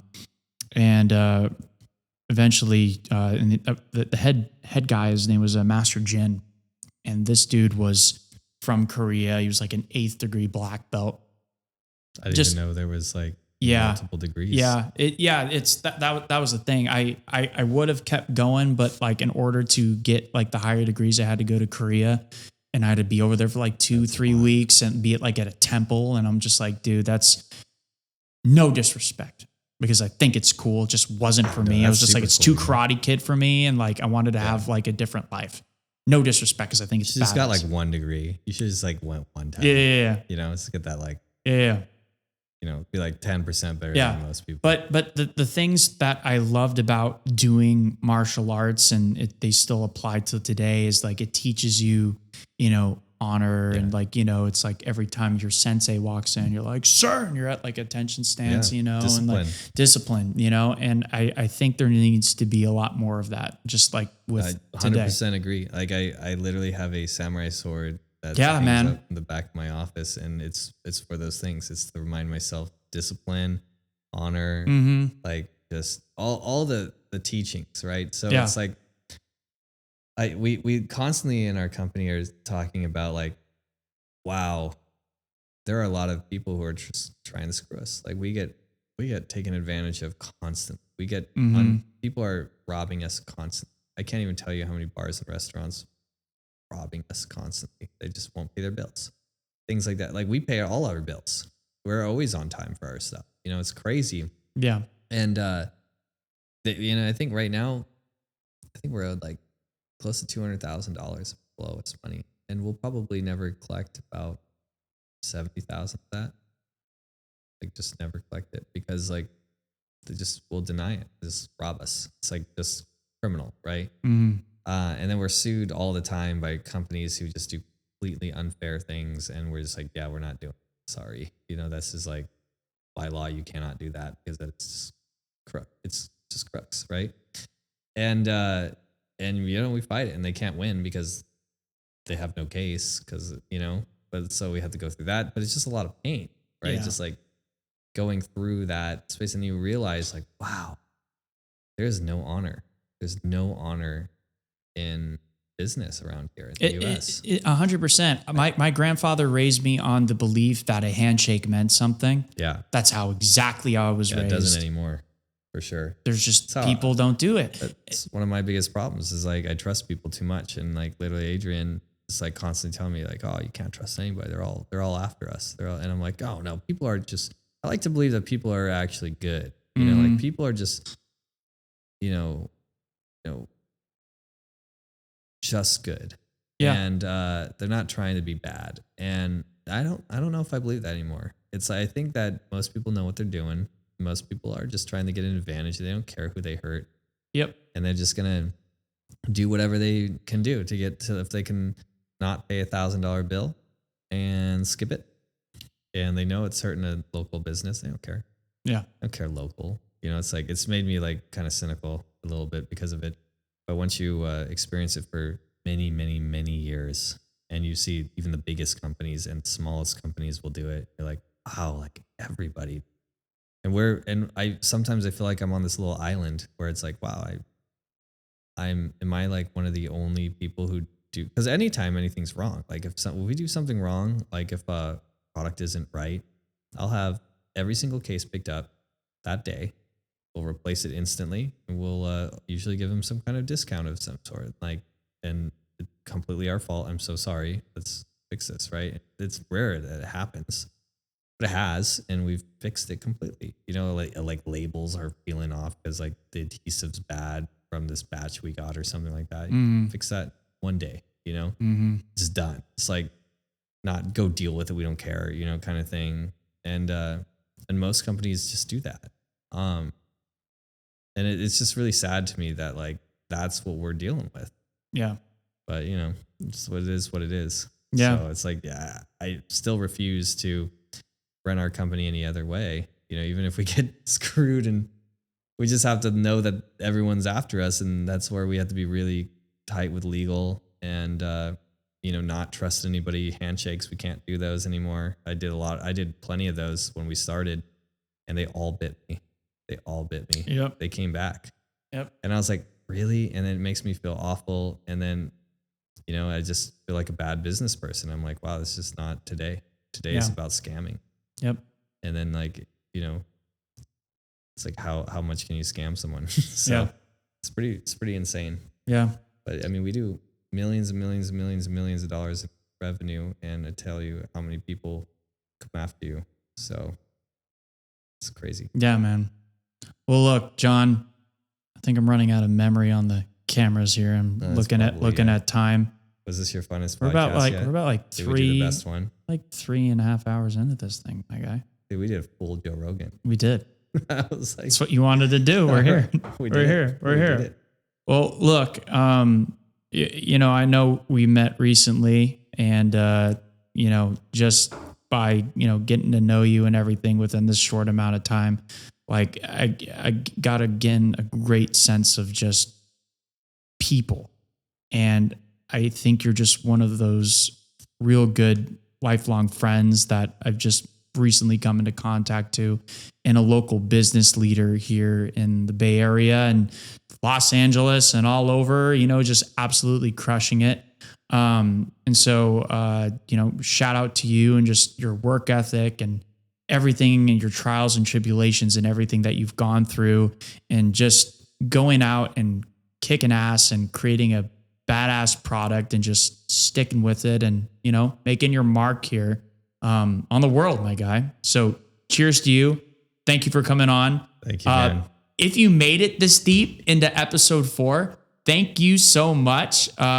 Really appreciate it. And, you know, if you need some good drinking material, John over here has got the hookup. So I'll put his website or contact information below. Yeah. And you can reach out to him, and he'll help you out. So cheers to you, dude. Thanks for coming on. That was fun. Woo!